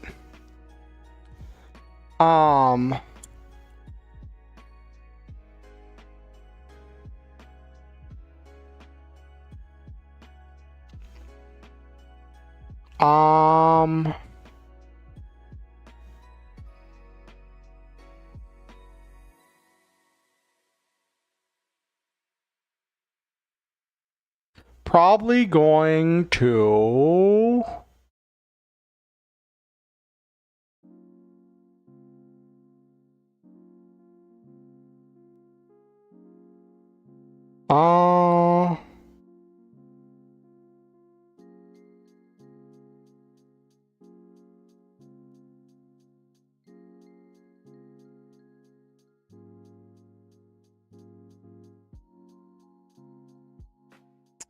I'm just thinking, chat.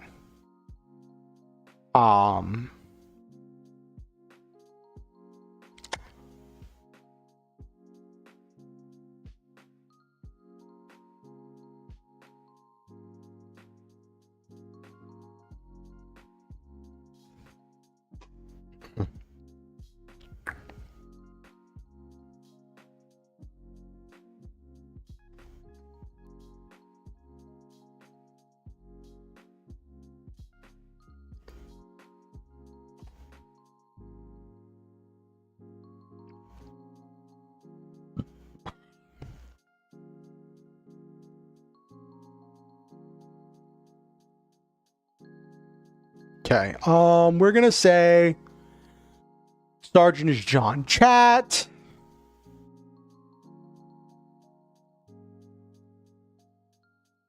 So normally what you do for generating stats is you would, hold on, let me get to the right page.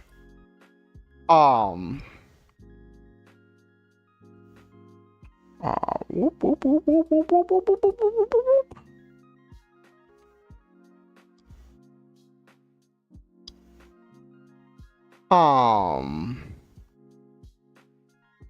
Where is it?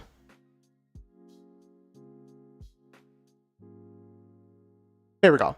Normally, whenever you would roll attributes, you, for each attribute, like for power or whatever, you would roll 3d6, right?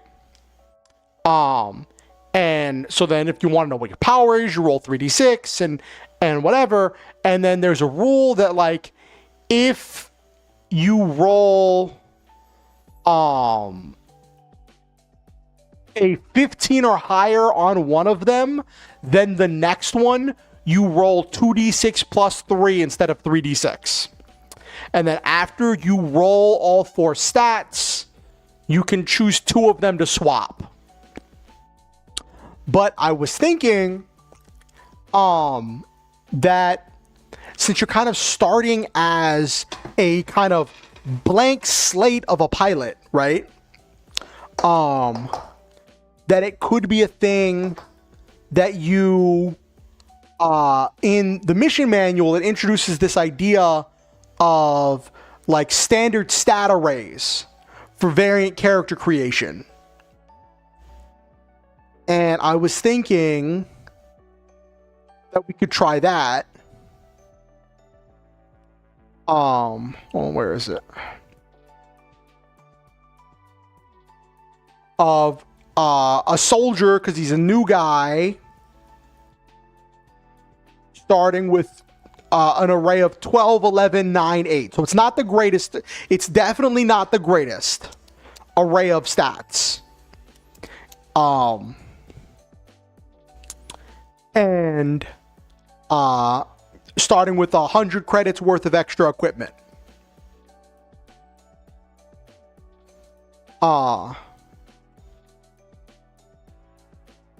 I thought that would be really interesting. Just so we don't have the thing where, like, you roll terrible stats or you roll broken stats and you just, like, body every challenge, you know?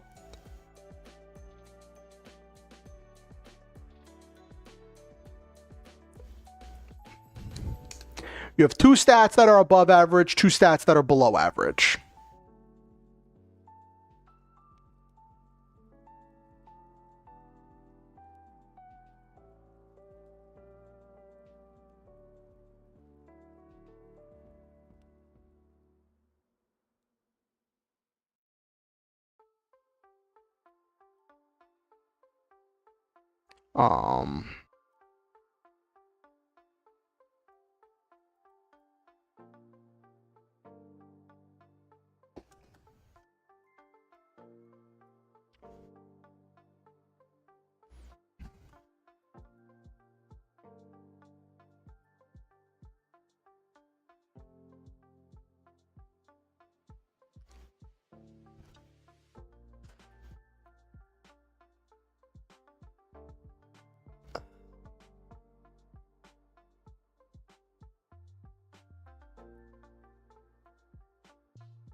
You think standard array better than rolled stats? I definitely agree with you, Jesus.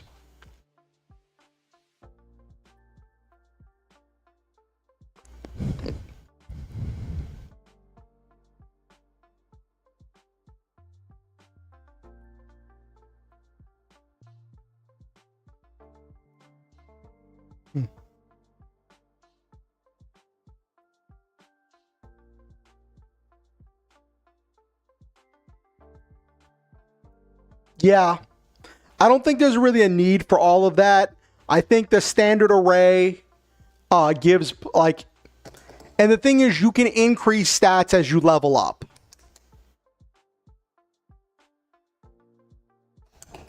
When you level up, you roll a d20 for each stat, and if you roll above your stat, then you increase that stat by 1.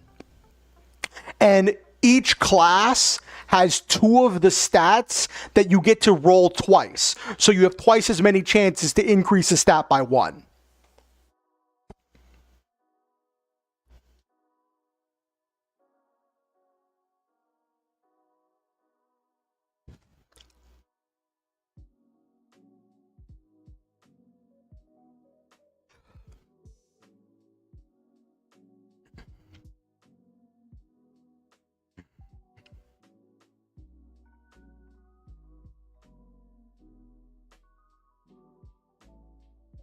Yeah. This is a roll under system. So, like, if we make, for instance, if we make power 12, then that means if power is like your strength or your constitution, right? Anything that's going to require like physical durability. If you were to take that and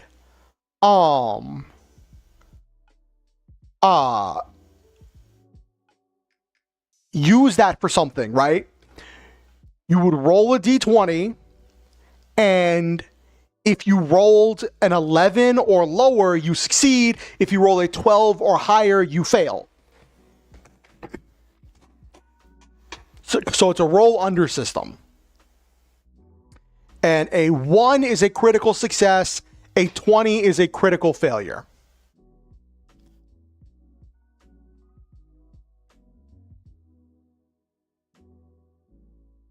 Oh my gosh.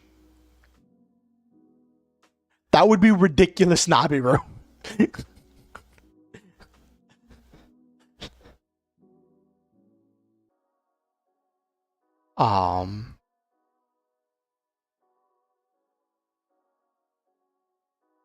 Also, the whatchamacallit, the mission manual, like I said, it's like over 100 pages of like extra stuff. It introduces stuff for like on foot skills. And basically it's like you can say that like for each thing you have a certain on foot skill associated with that stat. And whenever you do a check with that on foot, you treat it as if your ability score was 2 higher.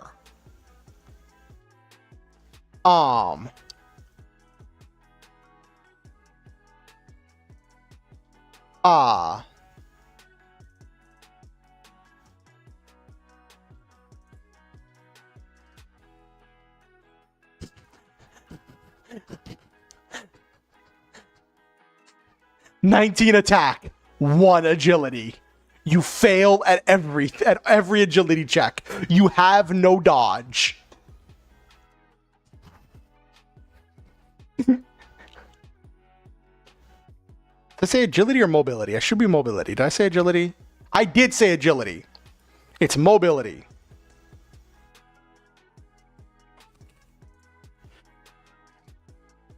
I'm a goofball. Class dedicated time, baby. Hello, Goldfish. Welcome in. Welcome in. We are talking about a project that I want to start coming up here soon.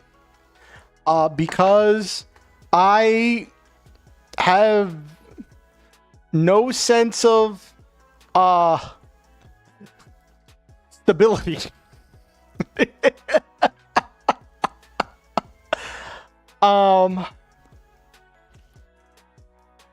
Basically the idea, Goldfish, is no dodge, doing the fat rolls, in a Souls game. Basically, what we're looking at, Goldfish, is doing a thing where I run a campaign, or at least a session, of the Mecha Hack. It's a very rules-light, narrative-based, mech type TTRPG. And instead of having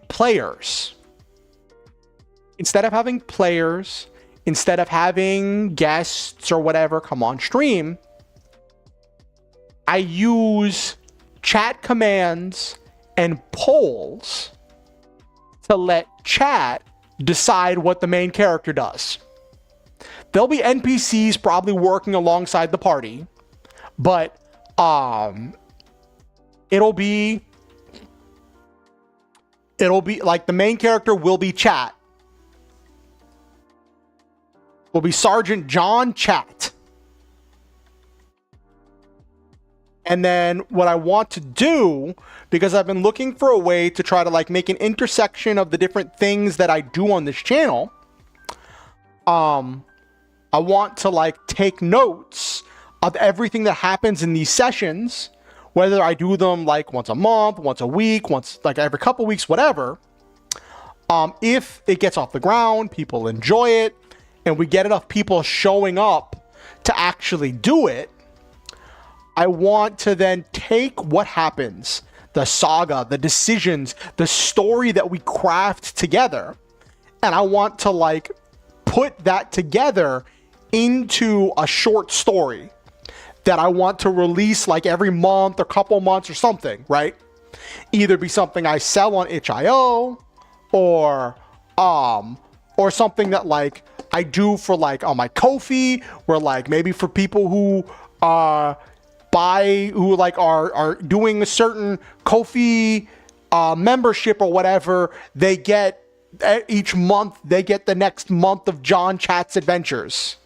Yeah, Goldfish.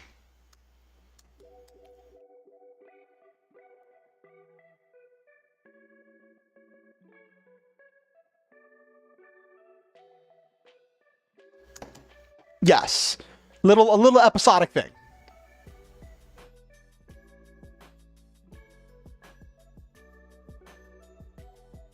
What would be great would be if I knew an artist to make like little comics out of John Chat's adventures. That would be great. Release little like web comics. Oh my gosh, that'd be so silly.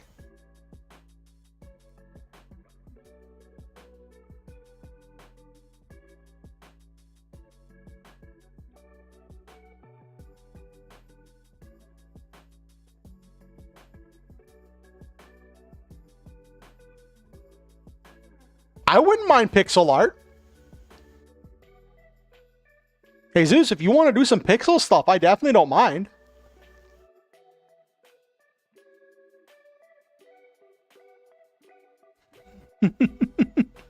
That would be interesting. Doing like pixel comics or something.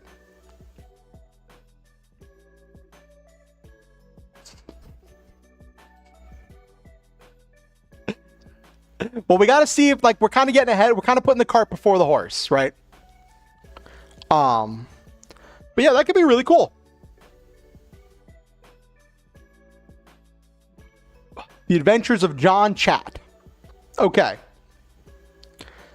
So let's build the world. Let's build the world, chat. We'll assign these stats later. But why is there a mecha military in this world? Why are there dungeons? Like, I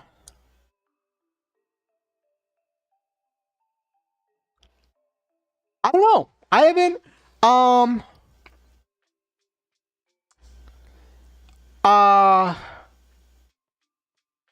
I haven't really gone all that far, Jesus. My main idea was originally based on a D&D concept of a human fighter that left the military to become an adventurer. And so we were working on some kind of a thing where main character John Chat is a pilot in a mecha military, and he gets assigned to help some also to personal skills. A player display screen. Oh my gosh, Naberu. Maybe they won't be called dungeons. Like, if you look at the mission manual, it has all of these different... It has... How many missions does it have? How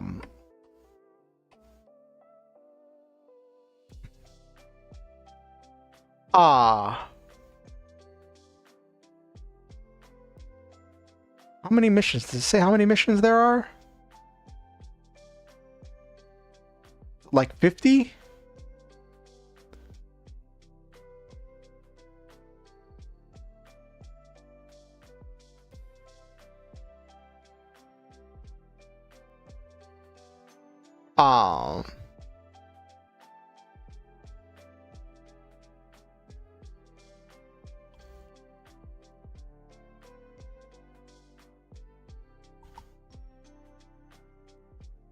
But yeah, it has a lot of these like missions that are like suggestions of like what you could be getting sent to do. So it doesn't have to be dungeons. Like, dungeons was just the idea for the D&D thing, right? So it could just be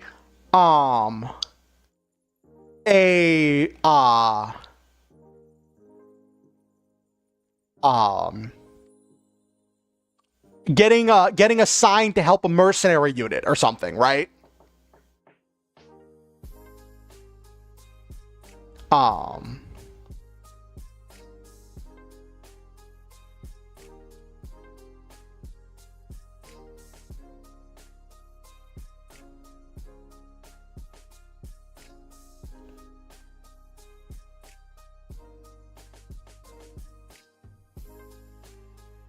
Ooh, that's cool.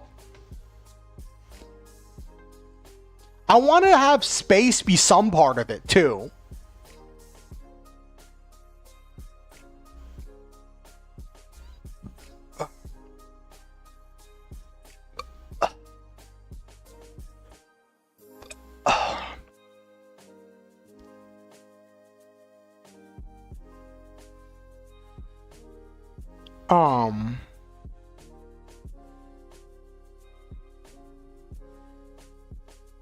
Okay. Gives a lot of like preset missions to work with.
Yeah. It could be Planet... Oh, I have an idea.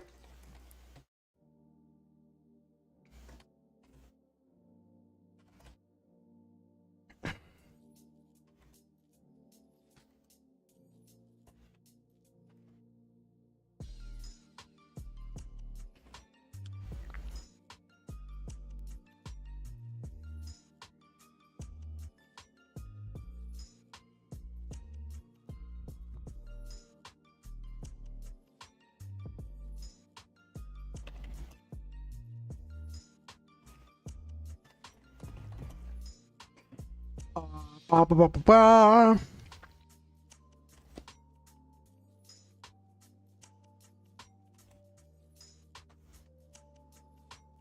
Um,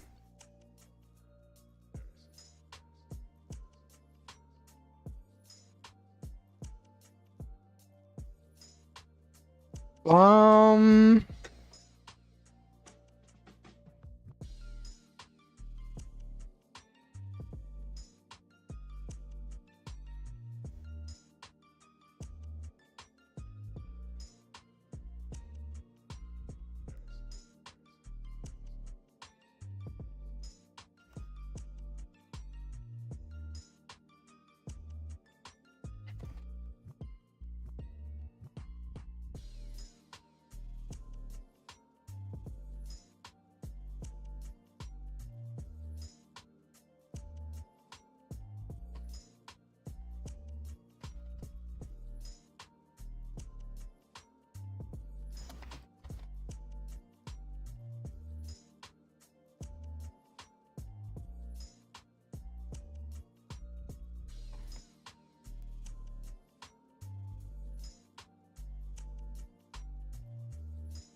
mechs are made in order to fight the monsters.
Started with a Kingpin's account. That's interesting. Okay, so here's what I got.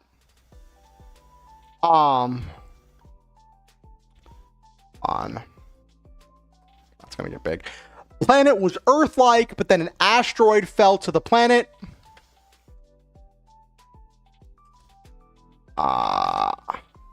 The metal from the asteroid revolutionized technology and allowed for new weapons to be made.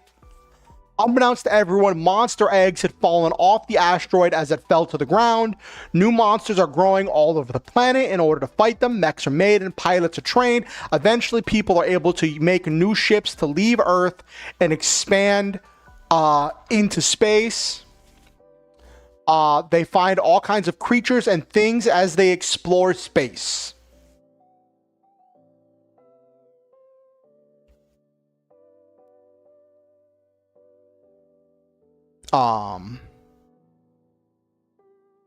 Gotta come up with a name for the planet though, because it's not gonna be Earth. What do we want to call the planet?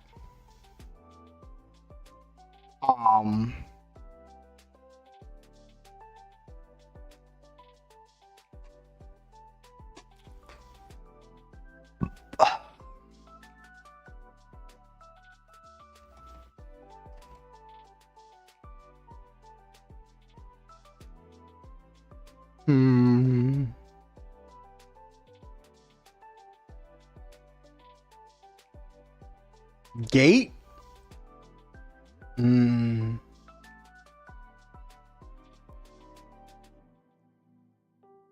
I was thinking because what Nabaru mentioned about like gates.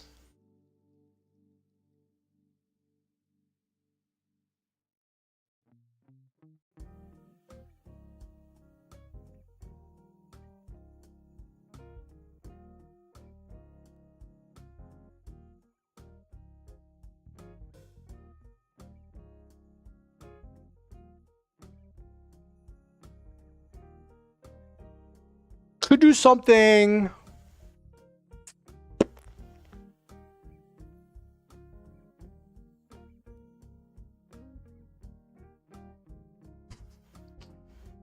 I have a funny thought, chat.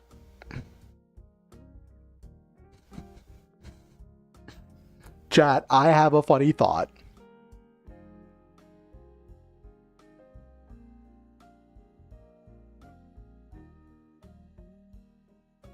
Hold on, let me look something up right now. Chat, let me look something up.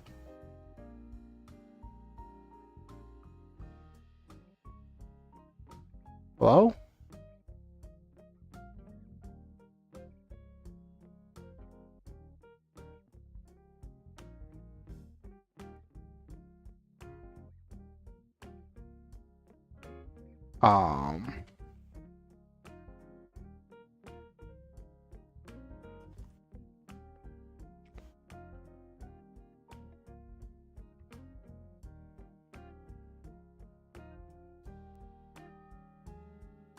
Okay.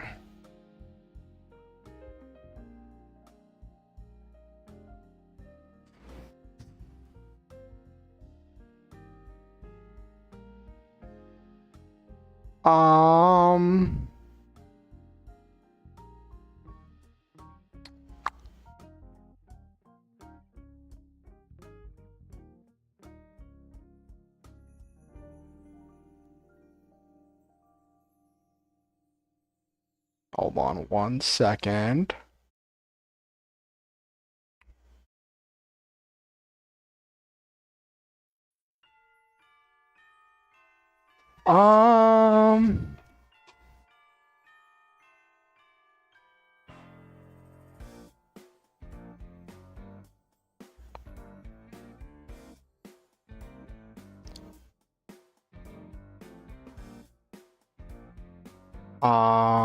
Blah.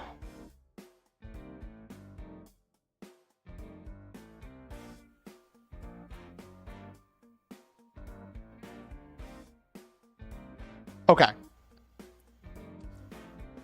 I have something, chat.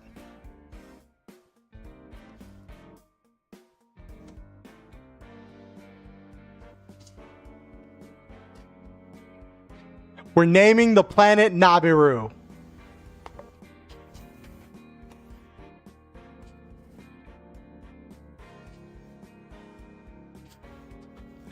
One of the benefits of being my mod, Nabiru, you get to have a planet named after you.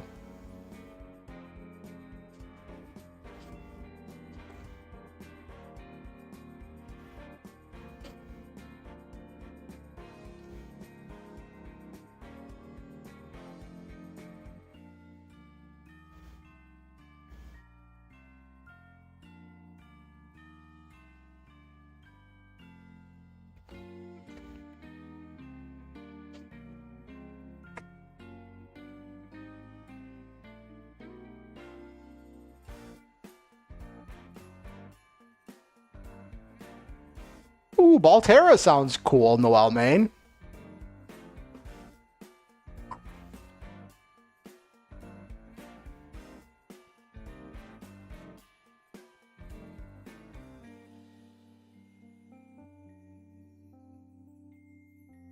Yes, that's what I was thinking. That's what I was thinking, Nabiru, because it's an intentional misspelling of Nibiru.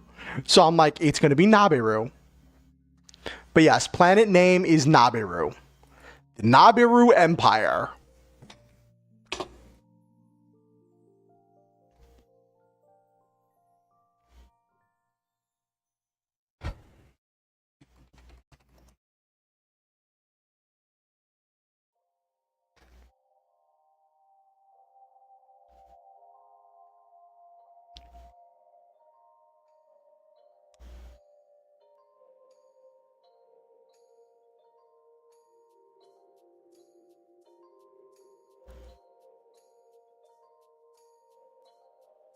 Ugh.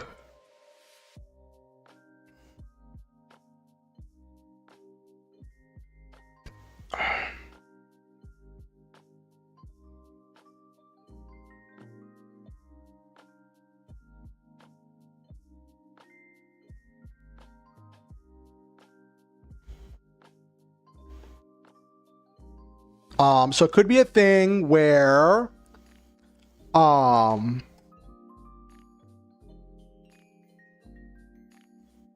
blah, blah, blah, blah, blah.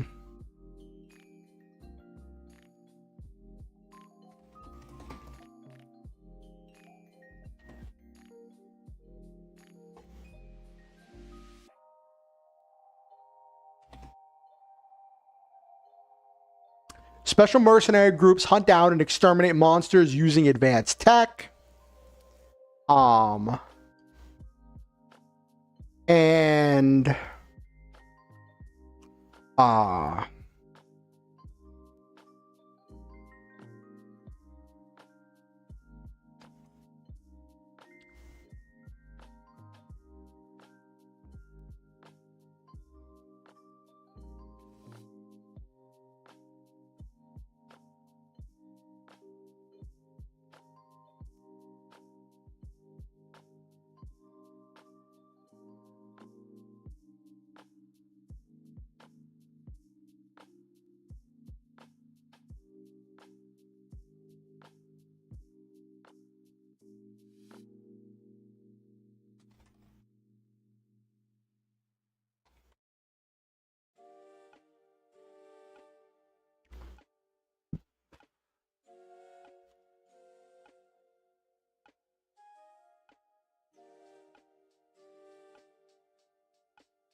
okay, so special mercenary groups hunt down and exterminate monsters using advanced tech. Sergeant John Chat normally works guarding the capital, Naberu City. But a mercenary corps needs extra bodies to help clear out a nest near the city, and Sergeant Chat gets sent to help.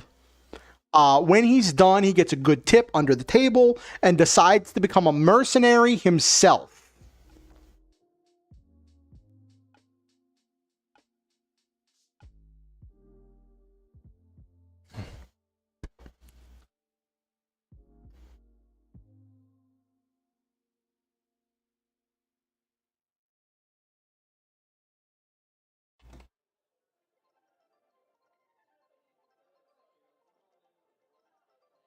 Monster extermination.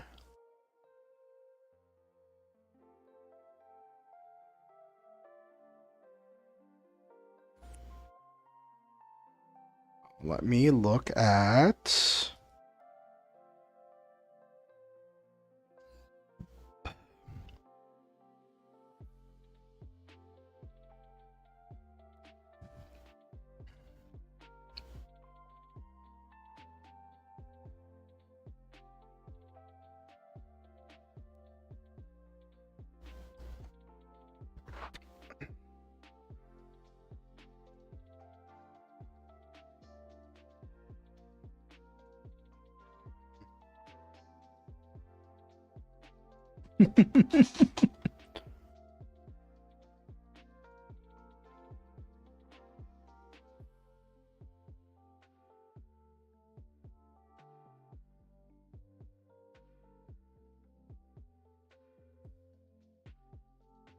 Okay.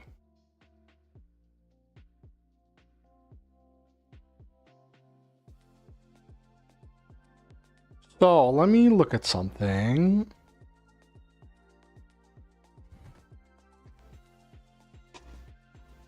Because there's not really like magic in this system. But the black hack has magic. So I could very well import black hack spells and have some kind of like a thing where like you're escorting a mage of some kind. Because if I look at the space hack, that's another thing.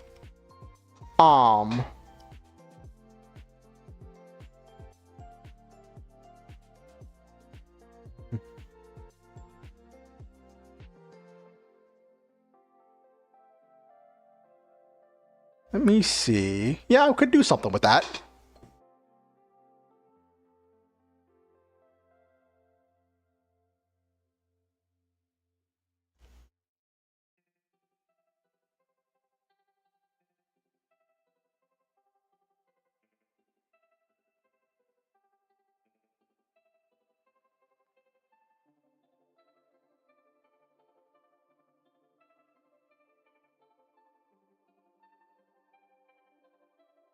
Yeah, I could create a psionic, like, spellcaster class or NPC. That would be like what we're escorting or something. Some kind of like a powerful spellcaster.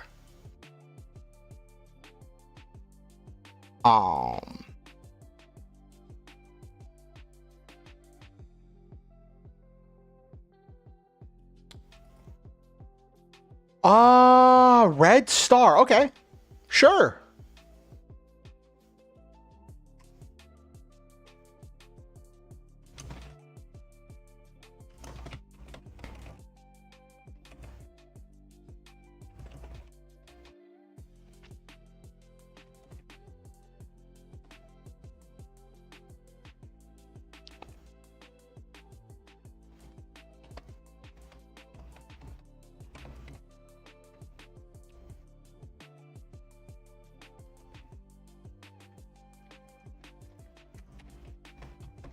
They call perfection. Are made by the gods and seek to experiment with them to create what they call perfection.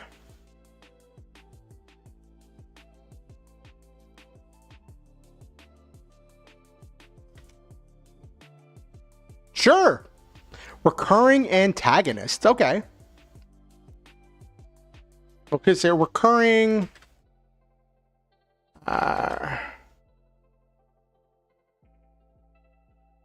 Sure.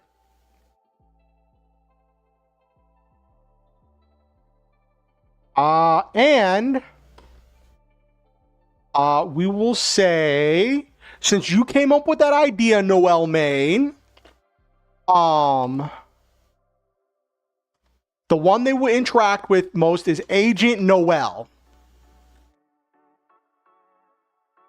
Agent Noel is the member of the Red Star faction that they run into the most. How's that sound, Noel Main?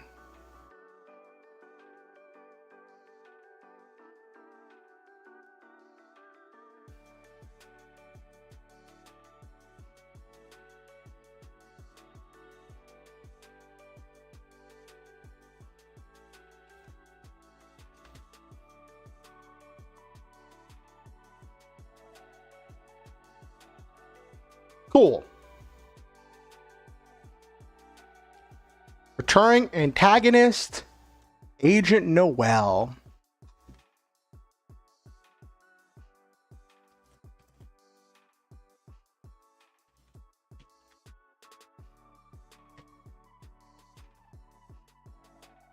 Okay.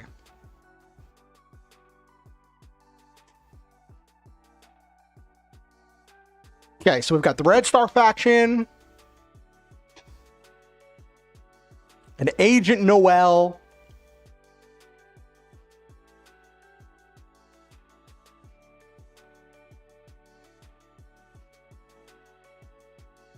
first mission is some kind of like a monster extermination.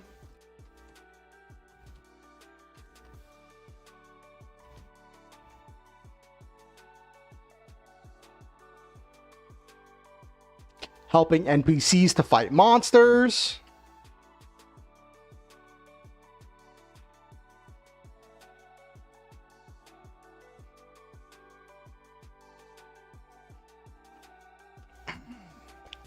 Okay.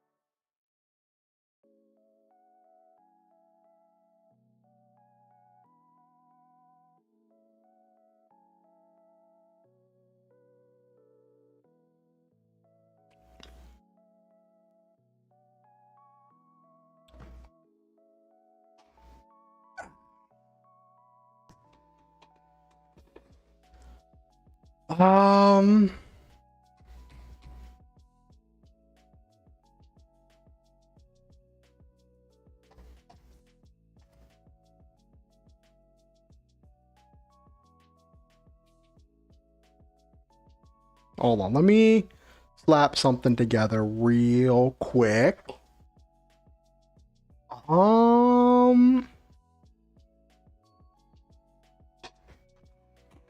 I don't know how well this will work, but it could be really good. Let me look at. Okay, let me see what we got here. D8 plus 4, D6 plus 4.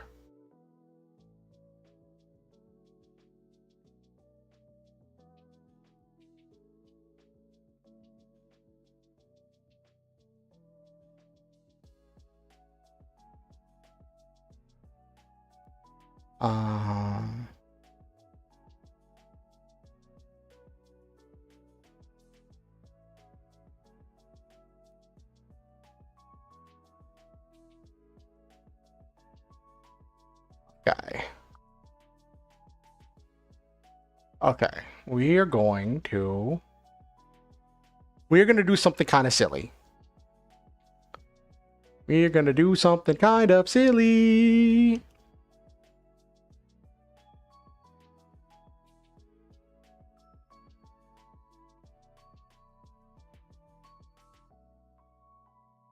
One second. Hit die 1d4.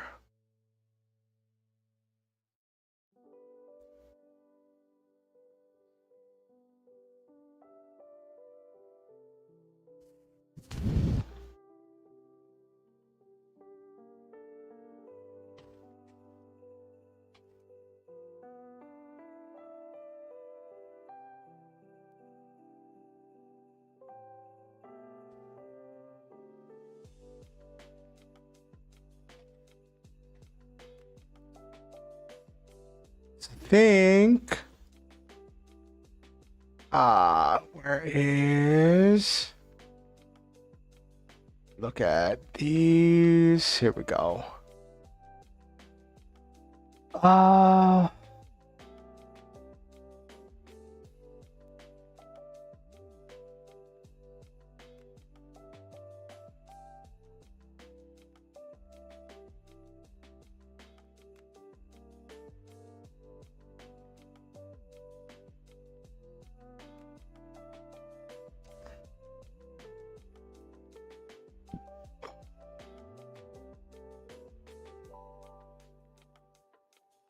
Okay, so that's not a thing. Okay.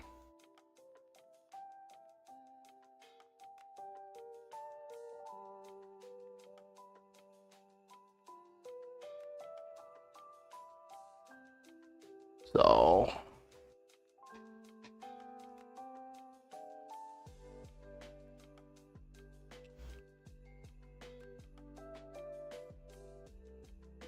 but look at this. What'd you say?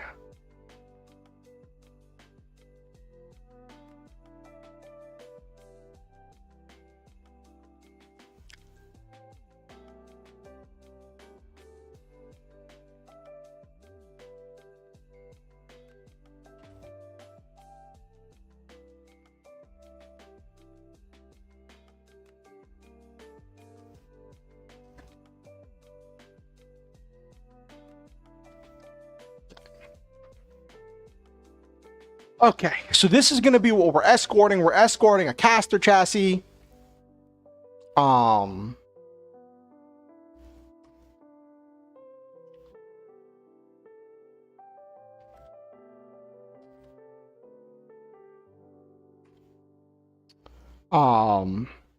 That's what we're going to be escorting.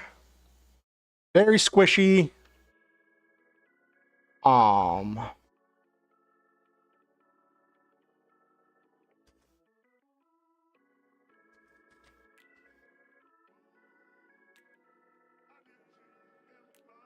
Has spells. Okay. No modules, has spells. Okay.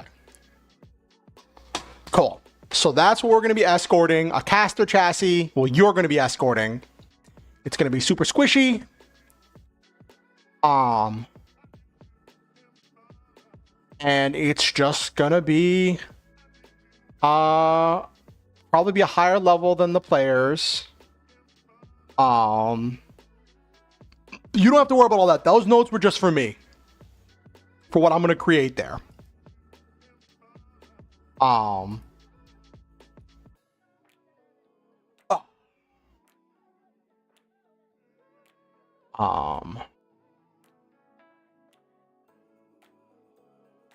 I don't think... Yeah, the enemies they give as like suggestion enemies are just like mechanical or kaiju. And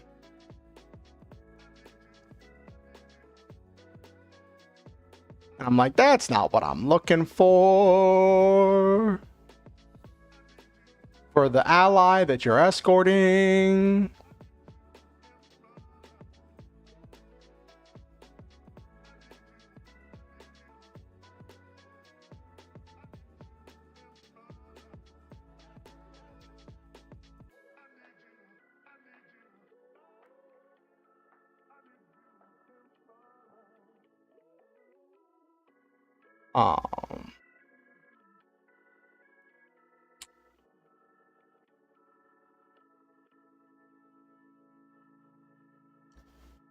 But yeah. Sure. Cool.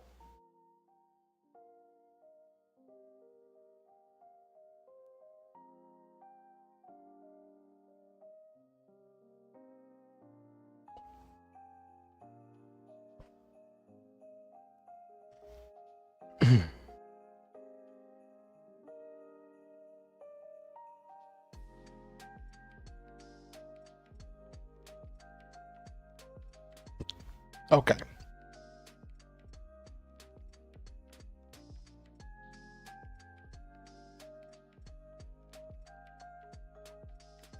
So, all right. First mission, helping NPC to fight monsters.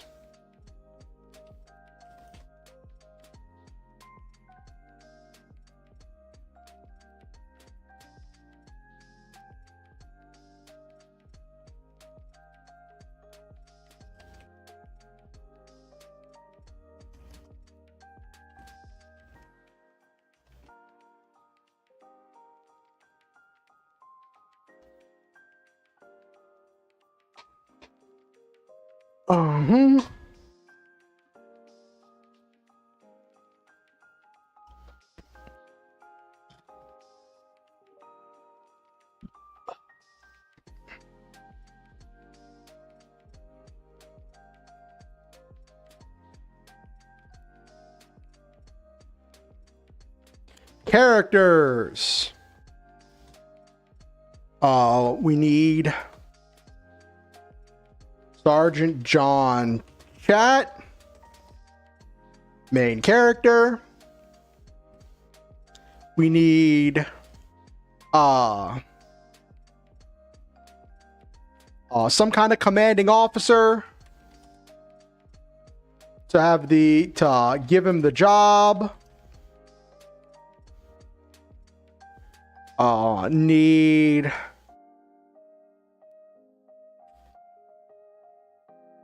caster chassis pilot.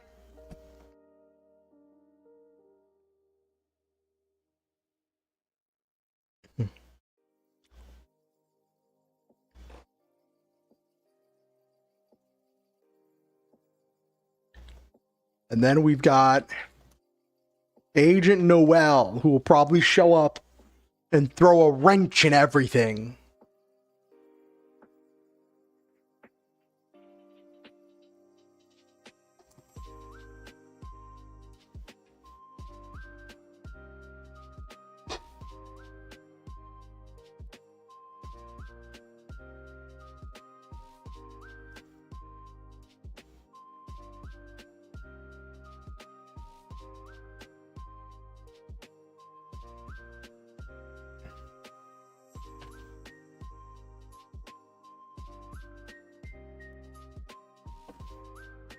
Okay.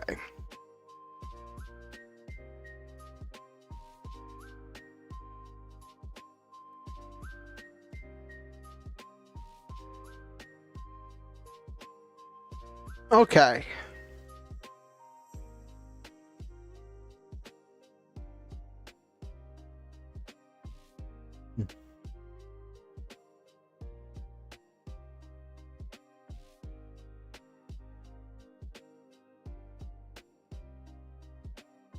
All right. Let me get my glasses. Where are my glasses? Oh, whoa.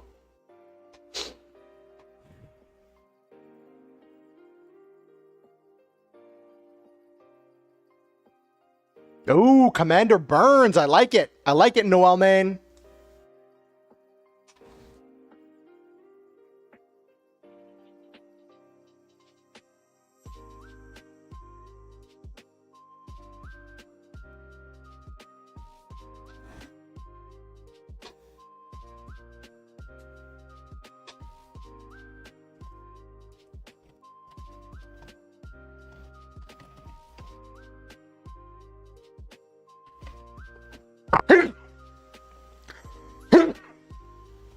Oh, sorry. Ooh.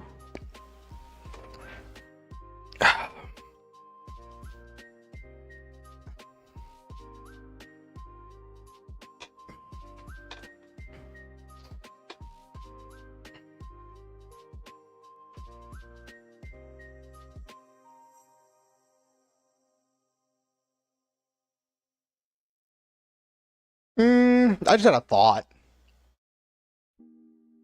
Let me check something.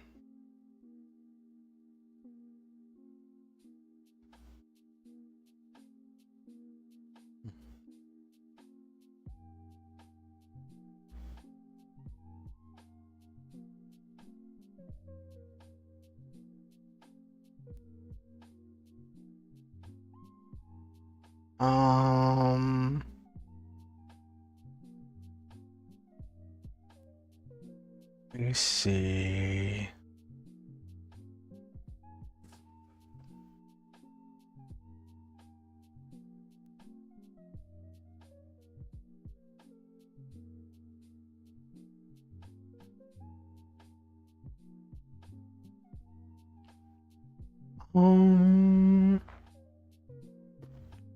Huh.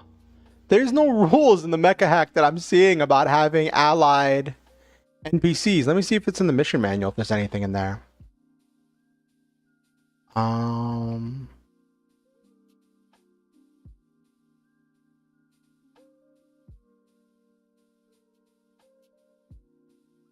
There's stuff for swarms.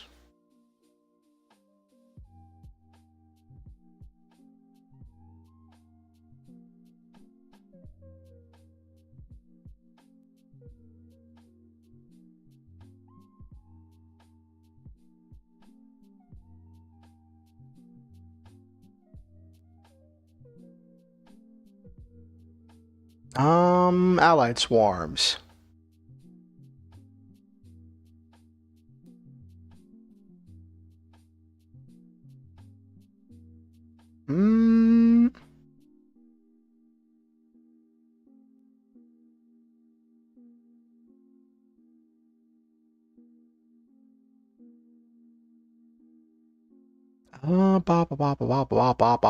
When you deal damage, you can choose to roll your swarm die.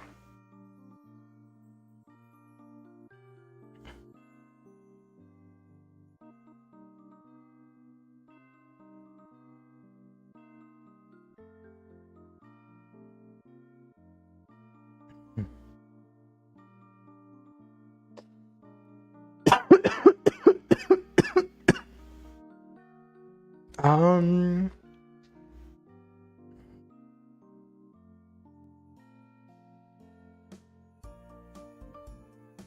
No, that's only if like they're working alongside you. That's not what I'm looking for.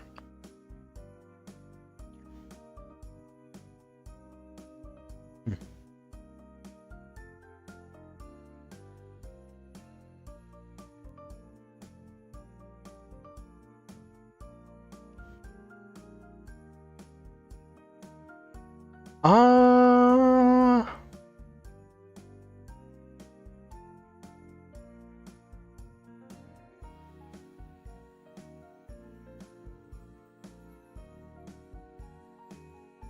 I could just use I could just use the hybrid frame and just give it a gun. Oh, that's funny. It's squishy enough.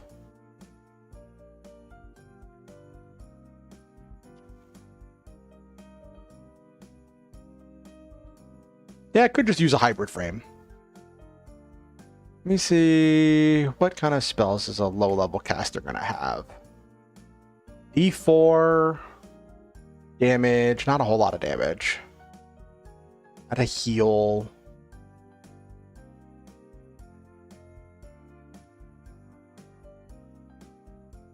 Yeah, not a whole lot.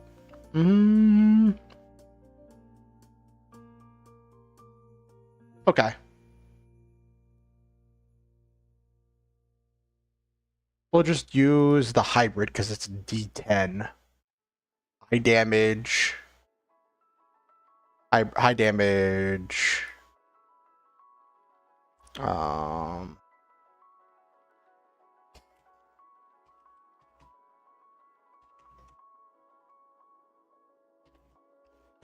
Caster with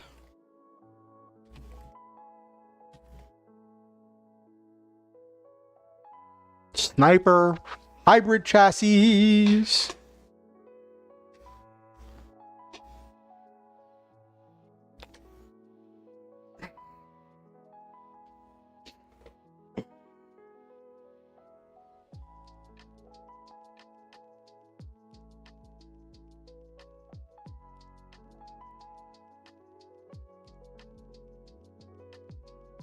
Okay.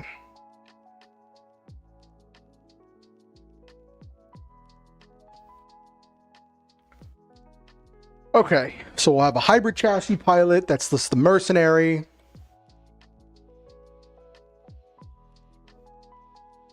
That you're escorting.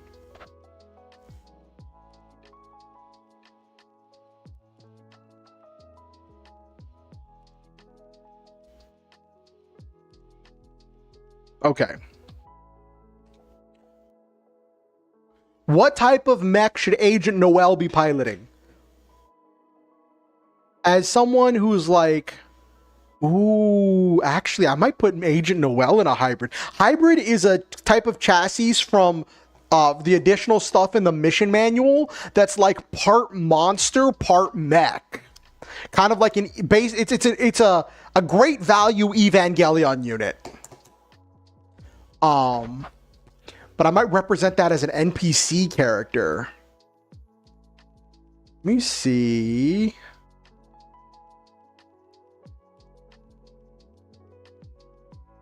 Man with red coat, often relying just on minions, modded monsters to do the heavy work. Ooh, that's nice.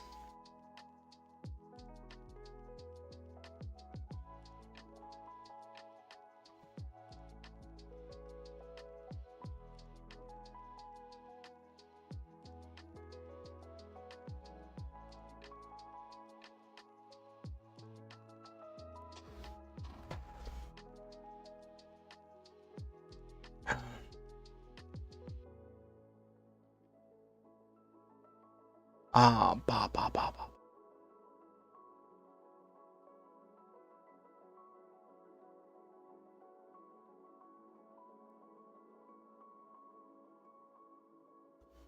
That could definitely be a thing.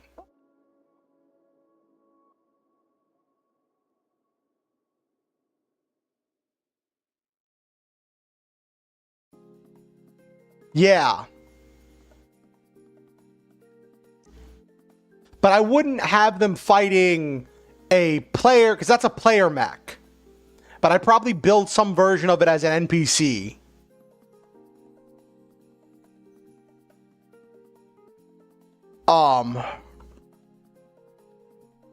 Probably build some version of it as an NPC.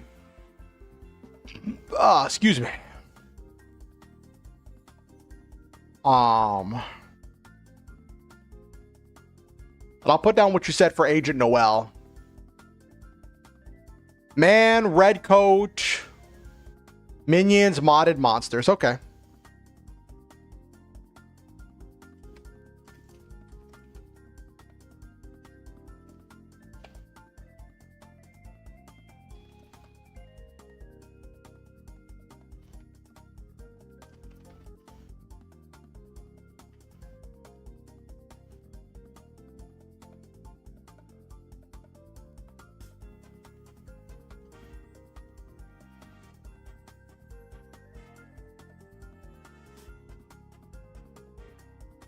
Pilots a modded hybrid chassis.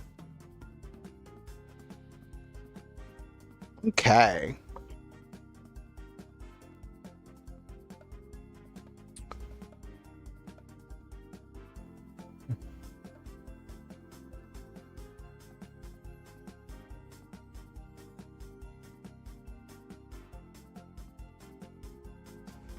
Someone trying to buy a hot.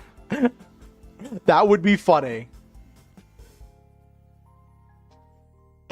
That would be funny. Let me show you what a hybrid looks like.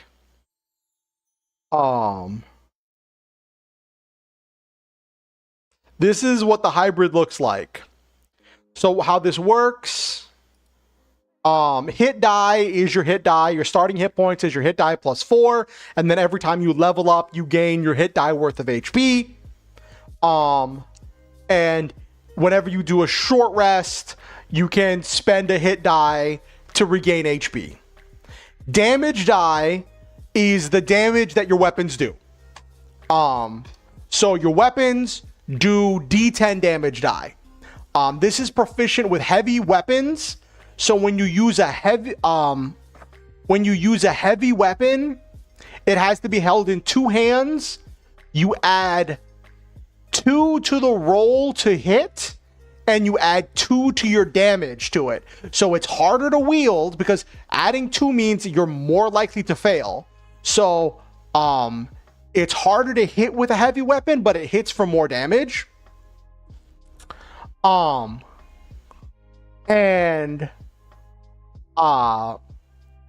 it's got its trait is that it's monstrous mecha.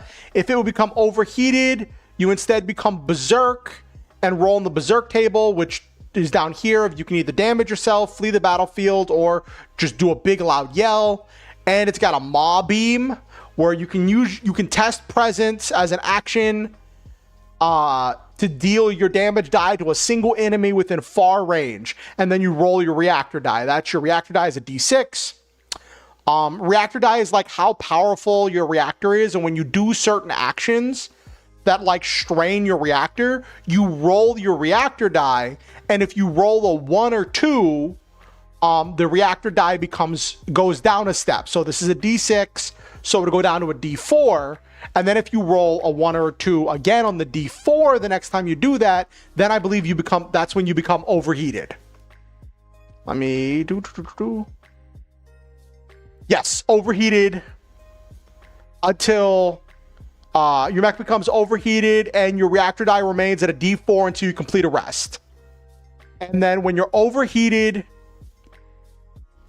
you can't take actions, has disadvantage on all tests. You skip your next turn to expel the heat and cool off. And then on your turn after that, you lose the overheated condition and you go back to normal, but your reactor die is a D4, so you could just become overheated again. So with the hybrid, they're one step away from getting overheated because they're a D6. So they go D6, then D4, and then it's overheated. And if they overheat, they could go berserk. So they're squishy, but they do a lot of damage. I don't think anything else does D10 damage base. I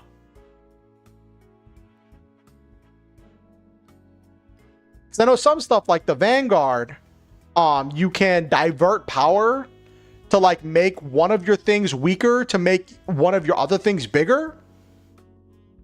Like you can use divert power to make your reactor die smaller and make so you can go, your reactor die can go from D8 to D6 to D4 to have your go from D8 to D10 to D12. Give it a giant sword / halberd. Ooh, nice.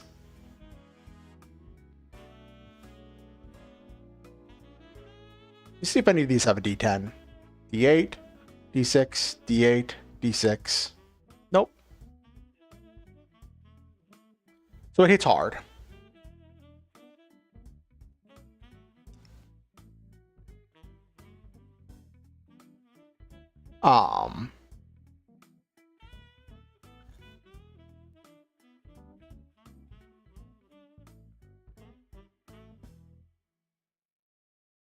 But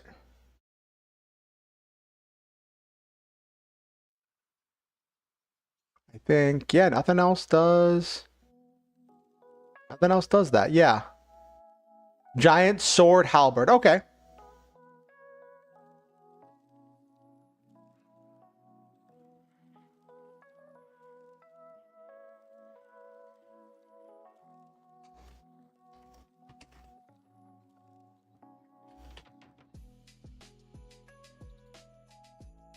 We'll go with giant sword.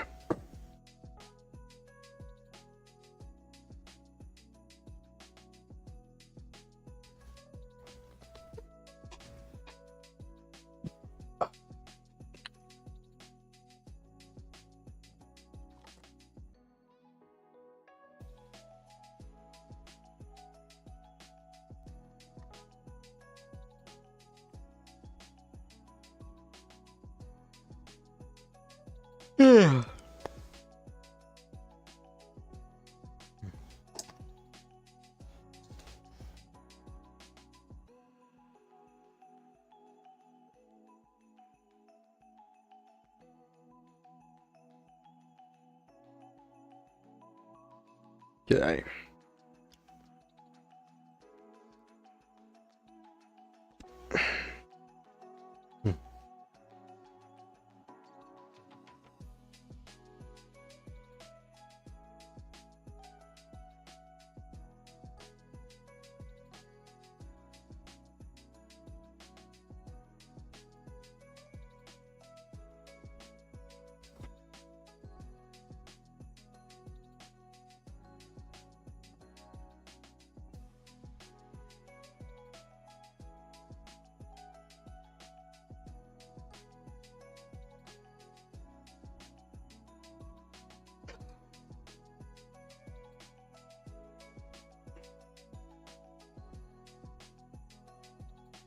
So what do we want for the mercenary pilot that we're escorting?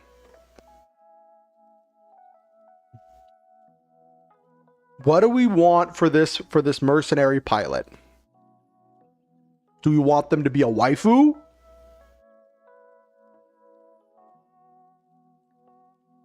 I don't know how to feel about the fact that the captions knew the word waifu.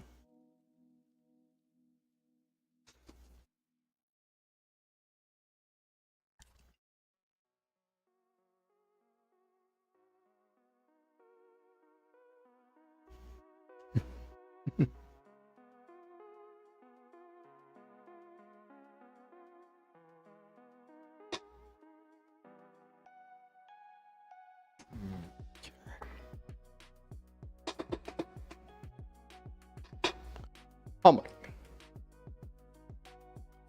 The captions learned. Oh my gosh. Oh my gosh, Nabiru. They learned.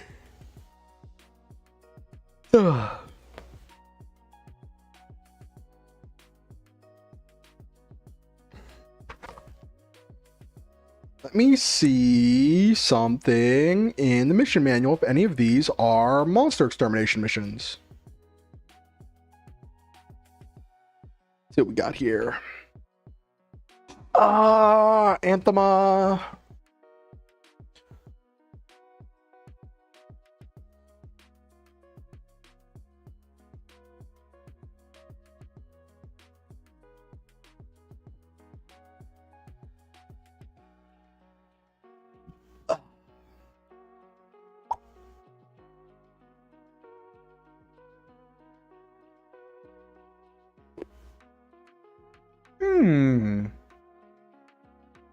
The Foundry looks like it might be something.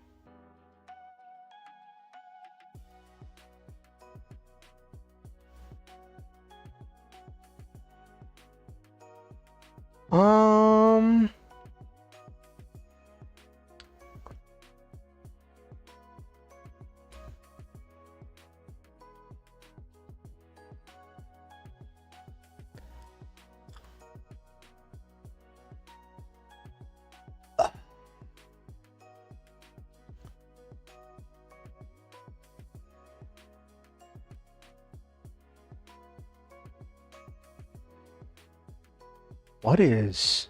Ooh, what's that one? Hold on, I think I found something interesting.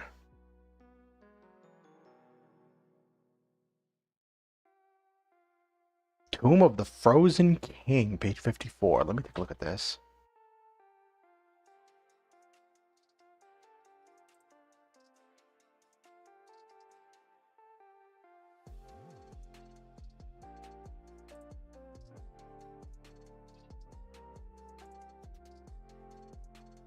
Tomb of the Frozen King.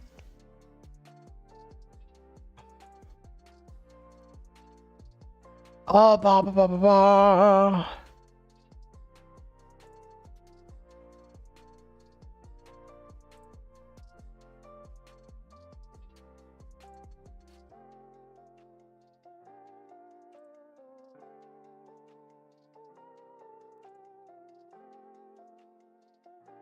Ooh, there's something here. Tomb of the Frozen King looks like an interesting mission.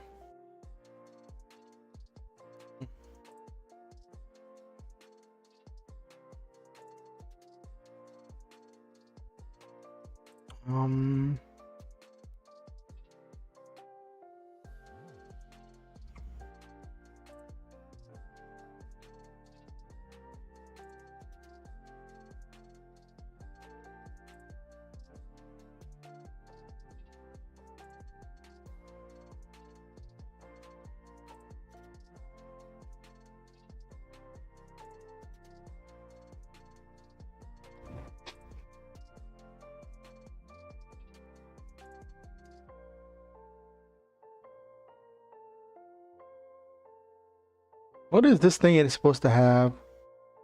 Hold on. Does it have... See, it says enemies to have for the mission, right? I'm reading the mission that it has. And...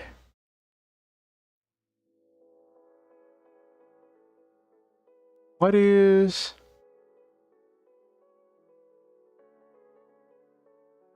No, that's not it.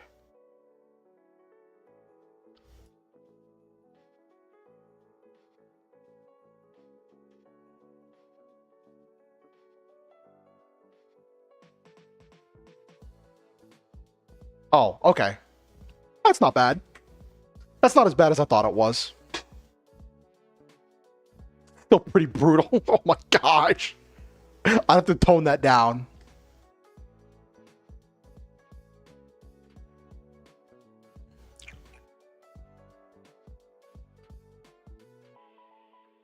Ooh, what have we got here? Maybe a woman with medium length hair with mysterious vibes. Brown hair with blue tips. Maybe she's got some role after the mission. Ooh, that could be nice. That could be nice. That could be nice. I don't know how well I'll be able to get make art of that. I'm gonna be using Hero Forge to make the characters. Okay.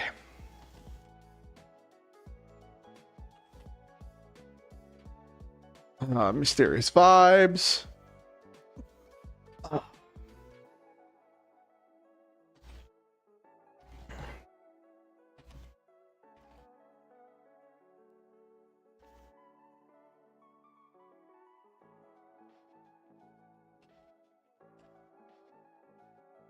Returning character.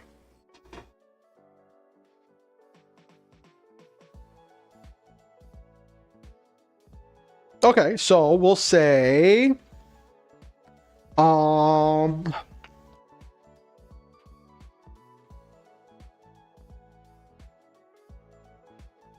Hero Forge is awesome. Goldfish. Expert mercenary.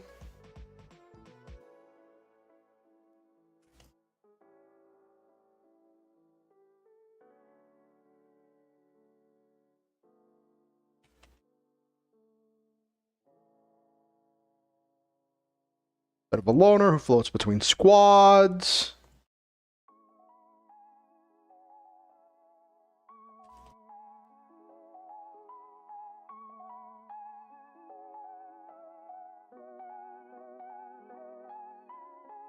She normally hires people to work to help her. Leaves them behind.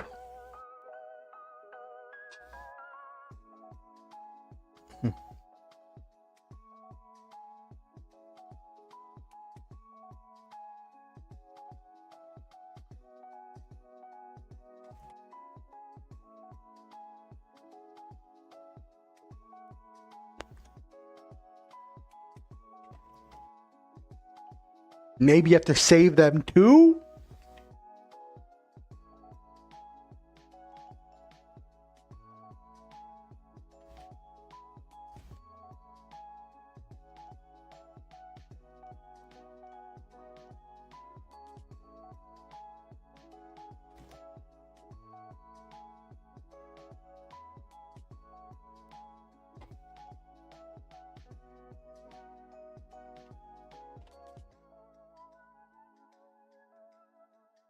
Lower difficulty. Okay.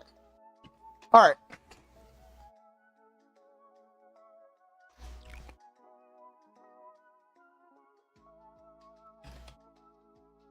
Change climate. Okay.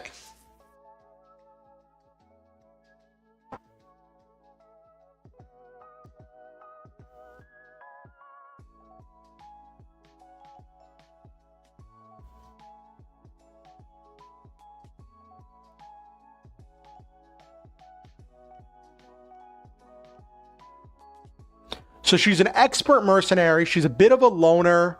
She floats between squads. So she's the kind of person I'm thinking of having her be like some kind of like sniper or something, where like she normally hires people to be like her meat shields, right? I'm thinking like, you remember in Zoid's New Century Zero when there was Naomi Flugel, the guns who piloted the red gun sniper, and like she would like hire people to like be her meat shields while she sniped from the background. She'd hire people to like keep them busy while she just sniped from the back with like her high power, her high damage stuff. I was thinking something like that. What do you think?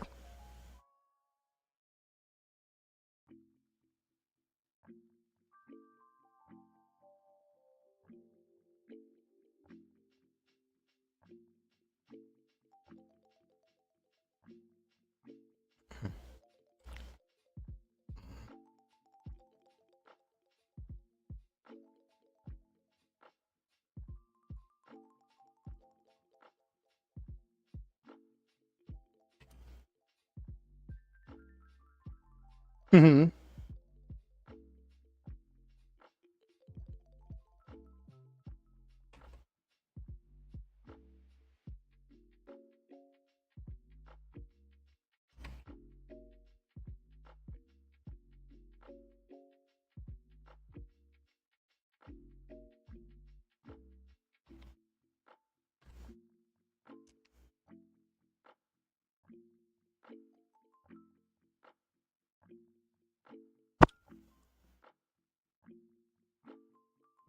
I'll probably make some kind of like a custom thing for her to be like an NPC that just like has the sniper stuff. Because when I look at, for instance, in the mecha hack, it has a mecha sniper as an NPC, right? Which, let me show you.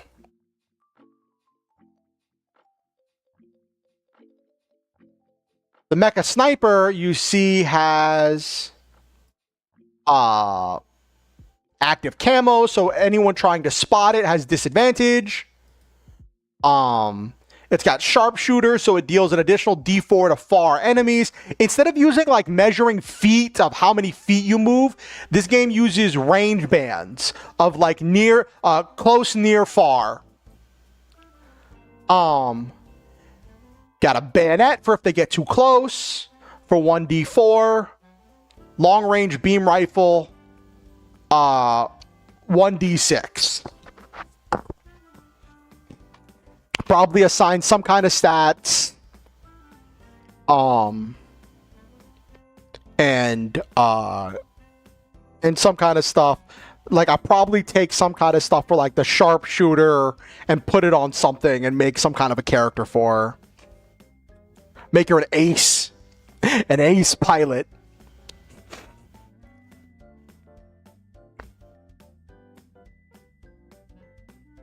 She'll be real squishy though.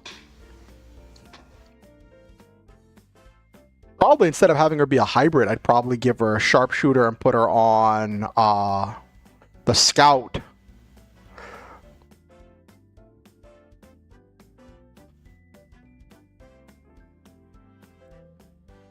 No, maybe not the scout, because the scout doesn't do sniping, because it only does light weapons.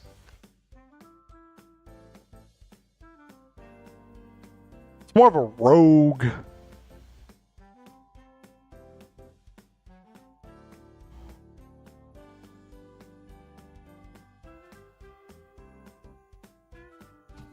Maybe a striker.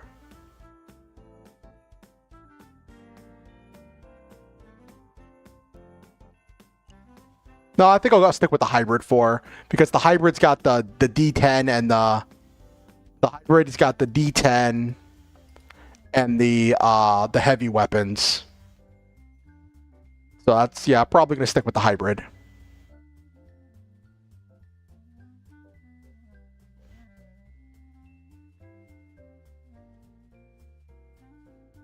For that big damage. Gonna be hitting hard.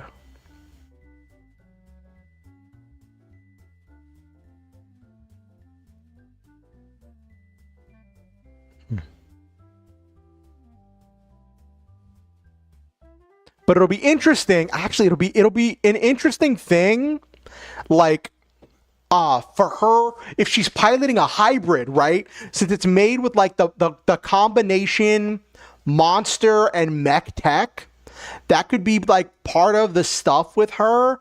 And like, where did she get this hybrid? It's not like it's not regularly available. The 4 mechs from the mission manual are like rare mechs, right?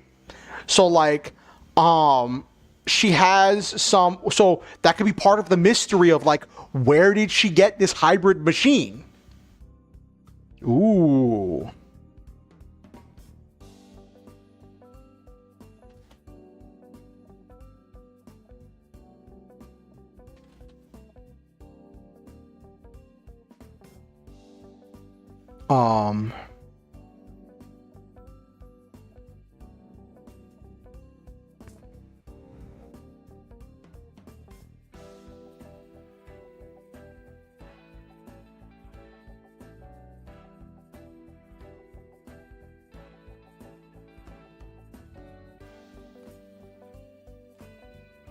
Yeah.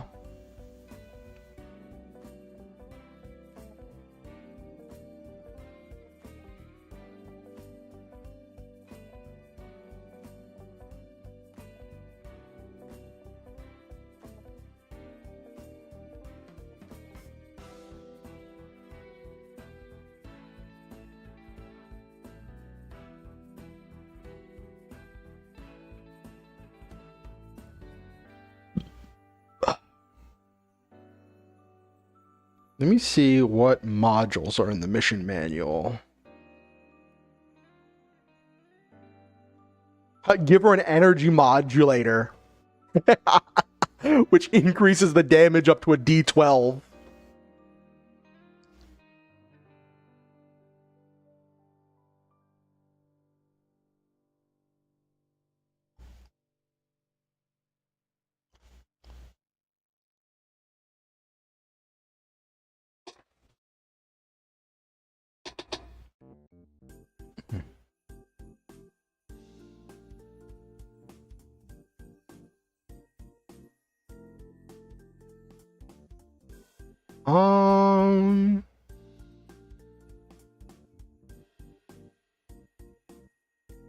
Yep. Hybrid with beam and energy modulator.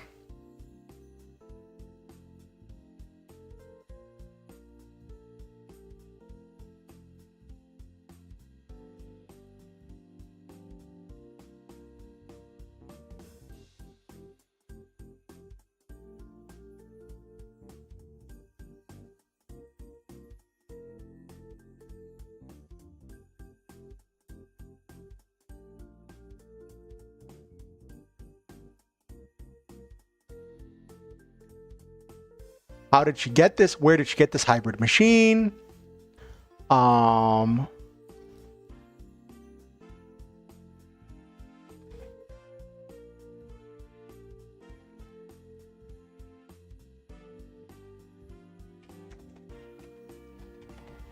Beam Buster heavy rifle. She's just gonna hit like a truck.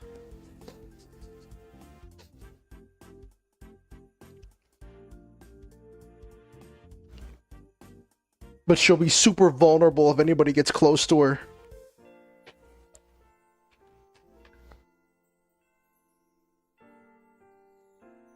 That's actually better than a caster. Yeah.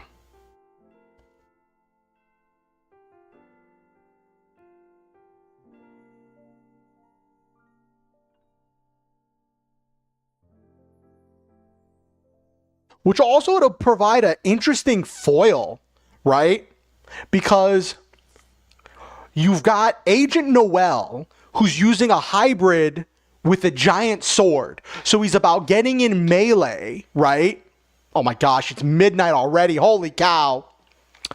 But like, so you've got Agent Noel, who is piloting a hybrid that's all about getting in melee, right? With his giant sword. And then you've got this mysterious woman who also pilots a hybrid, but hers is all about long range. So it'll just be like these mysterious machines. Maybe at some point in her past, she used to be a member of Red Star and she left.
Then she might be...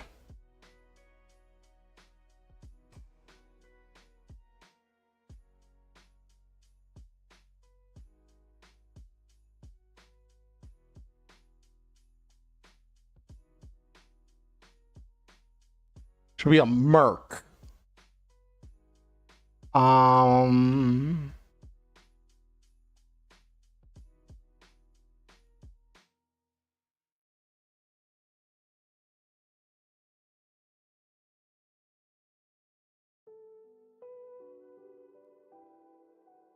Yeah.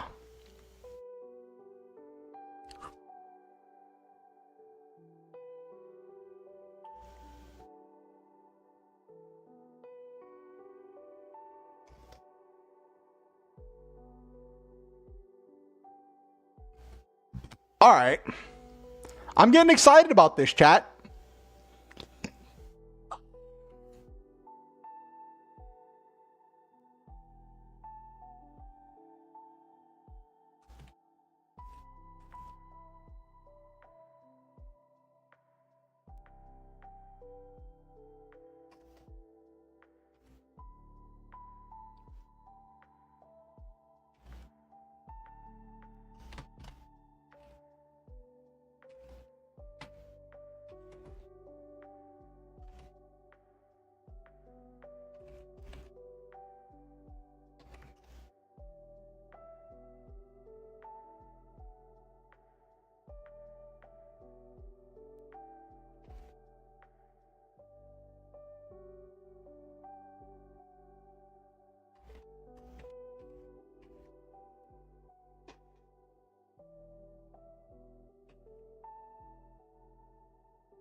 Yep. Then we gotta see. Uh,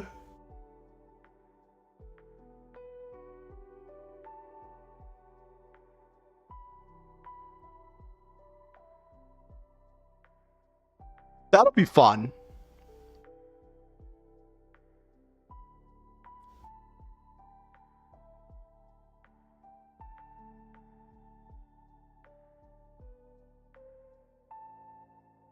Um.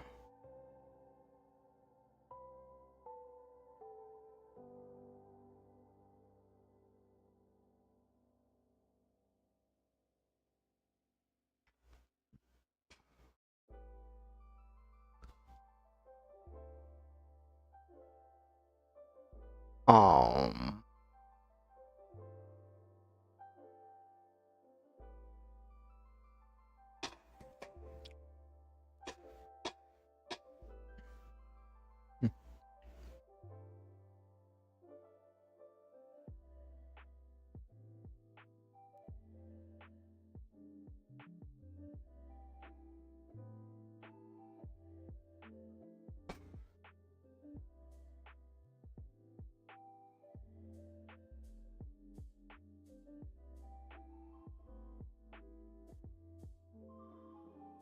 Okay.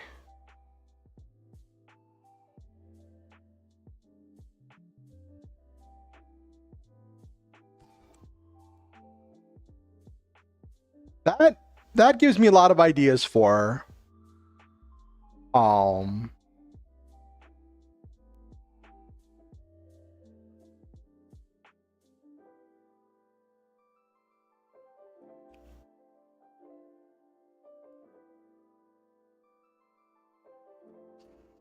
super reactor.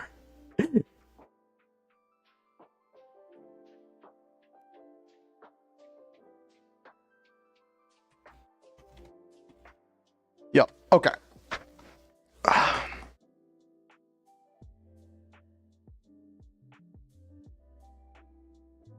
But yeah, gotta see what kind of pilot chat wants to be. All right, we're gonna end here. We have a lot of ideas. Like I said, I'm gonna do starting probably Monday. I'll hope if I have everything set up, we'll look into character building and assigning stats and deciding what chassis you want, and some of the basic outline stuff. We'll look into that on Monday. Or if I'm not ready for that, it'll just be, I'll just be writing whatever chapter I'm on of Funlandion. So I'm going to be working on those two projects of Funlandion and Everyone is John are what I'm going to be working on for November. We got a lot of stuff down. I'm going to expand on some of this lore myself. I'm very glad to have had all of your input with this Red Star faction. It'll be fun to use. And I got to keep some stuff a secret, you know. And the Nabiru Empire. Dun dun dun. The land of the waifu.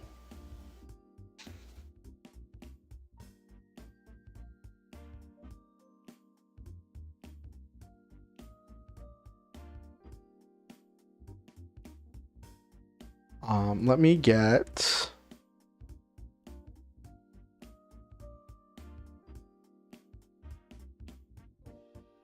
But yeah, thank you all for coming. It's been fun. I know we haven't had a whole lot of people here tonight. It's been kind of a chill night. But it has been fun having all of you here. And I hope to have stuff set up in the future. We'll see. But it has been really good. And I know also dun dun dun, the raft stream that was supposed to be today is getting pushed back to next week. So we're going to be doing that next week as well.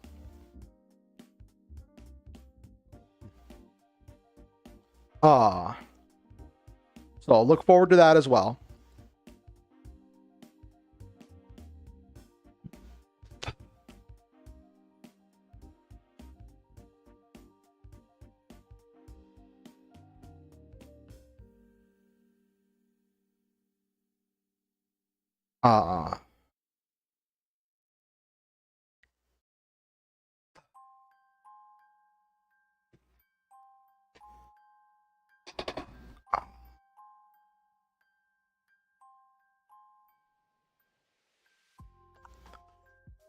And hopefully at some point I'll get around to doing that cursed food stream. It's just been a lot of stuff has been happening.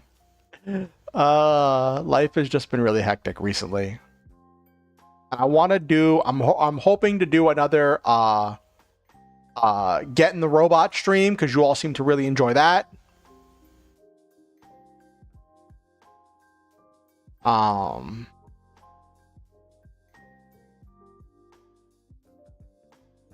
But yeah,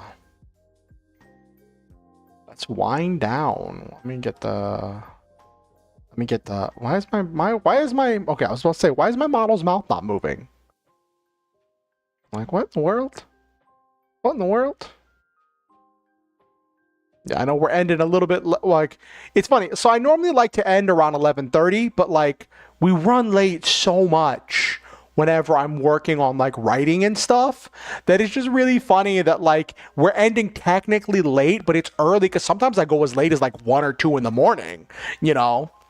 And I start running into like when Happy Wolf and some of the others start waking up and they're like, we're surprised to see you up this early are still up this late. I'm like, yeah, that happens. Yeah, that happens. Mm-hmm.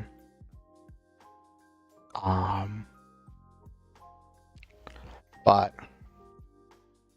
we'll get all this, I'll get all this situated. And thank you all for coming. Let me shout out everybody who was in stream today. We had a number of people come through today, and it was very nice. Tonight we had Noel Main, LeMay, Nabiru, Country Girl, Jesus.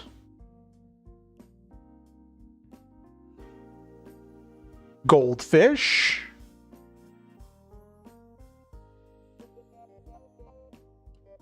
And I think that was everybody we had tonight. I think that was everybody we had tonight. Yeah, well, everybody who was in chat. Everyone who was talking in chat. I say to all of you people, thank you for participating in chat. Thank you for being here and for being a part of this adventure with me and helping to form the world of Nabiru. I look forward to this adventure. I hope it goes really well. I will post more stuff on the Discord. I'll see about making a special channel for it. And I'll see about like having stuff where people can like share ideas of stuff they want to add to the world. If people want to like do stuff and give me like share your ideas and stuff, I would definitely be open for that. I appreciate all of you. To all the people who didn't say anything in chat, I'm glad that you came. I'm glad to have had you here as part of this community. And to anyone who watches this VOD afterwards, I definitely appreciate you. Thank you for coming. Thank you for being here. I want to say to all of you, no matter whether you were in the chat, watching the VOD, lurking, whatever, anything, I want to say to all of you, I love all of you. And I believe in each and every one of you. I think that you are valuable, worthy of love, deserving of happiness and good things. You matter, and this world is better for having you in it. I want you to always know that there is someone who's looking forward to seeing you, and that person is me. If no one else does, I'm glad to see you. But I'm willing to bet that there's probably other people in your life that are happy to see you as well too. And thank you all for coming. If you're watching on YouTube, please like the stream. It helps the algorithm with getting it out to more people. Helps with getting more eyes on my content. Having more people in chat will enable me to do more projects like this in the future, and be able to have more voices to contribute in creating unique stories. And that'll be really cool. And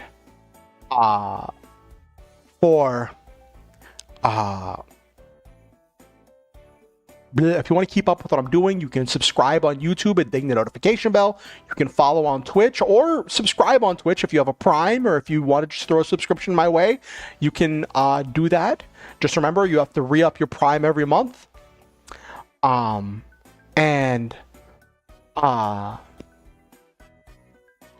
If you want to follow me off of stream, you can follow me on Twitter or X or Blue Sky Social.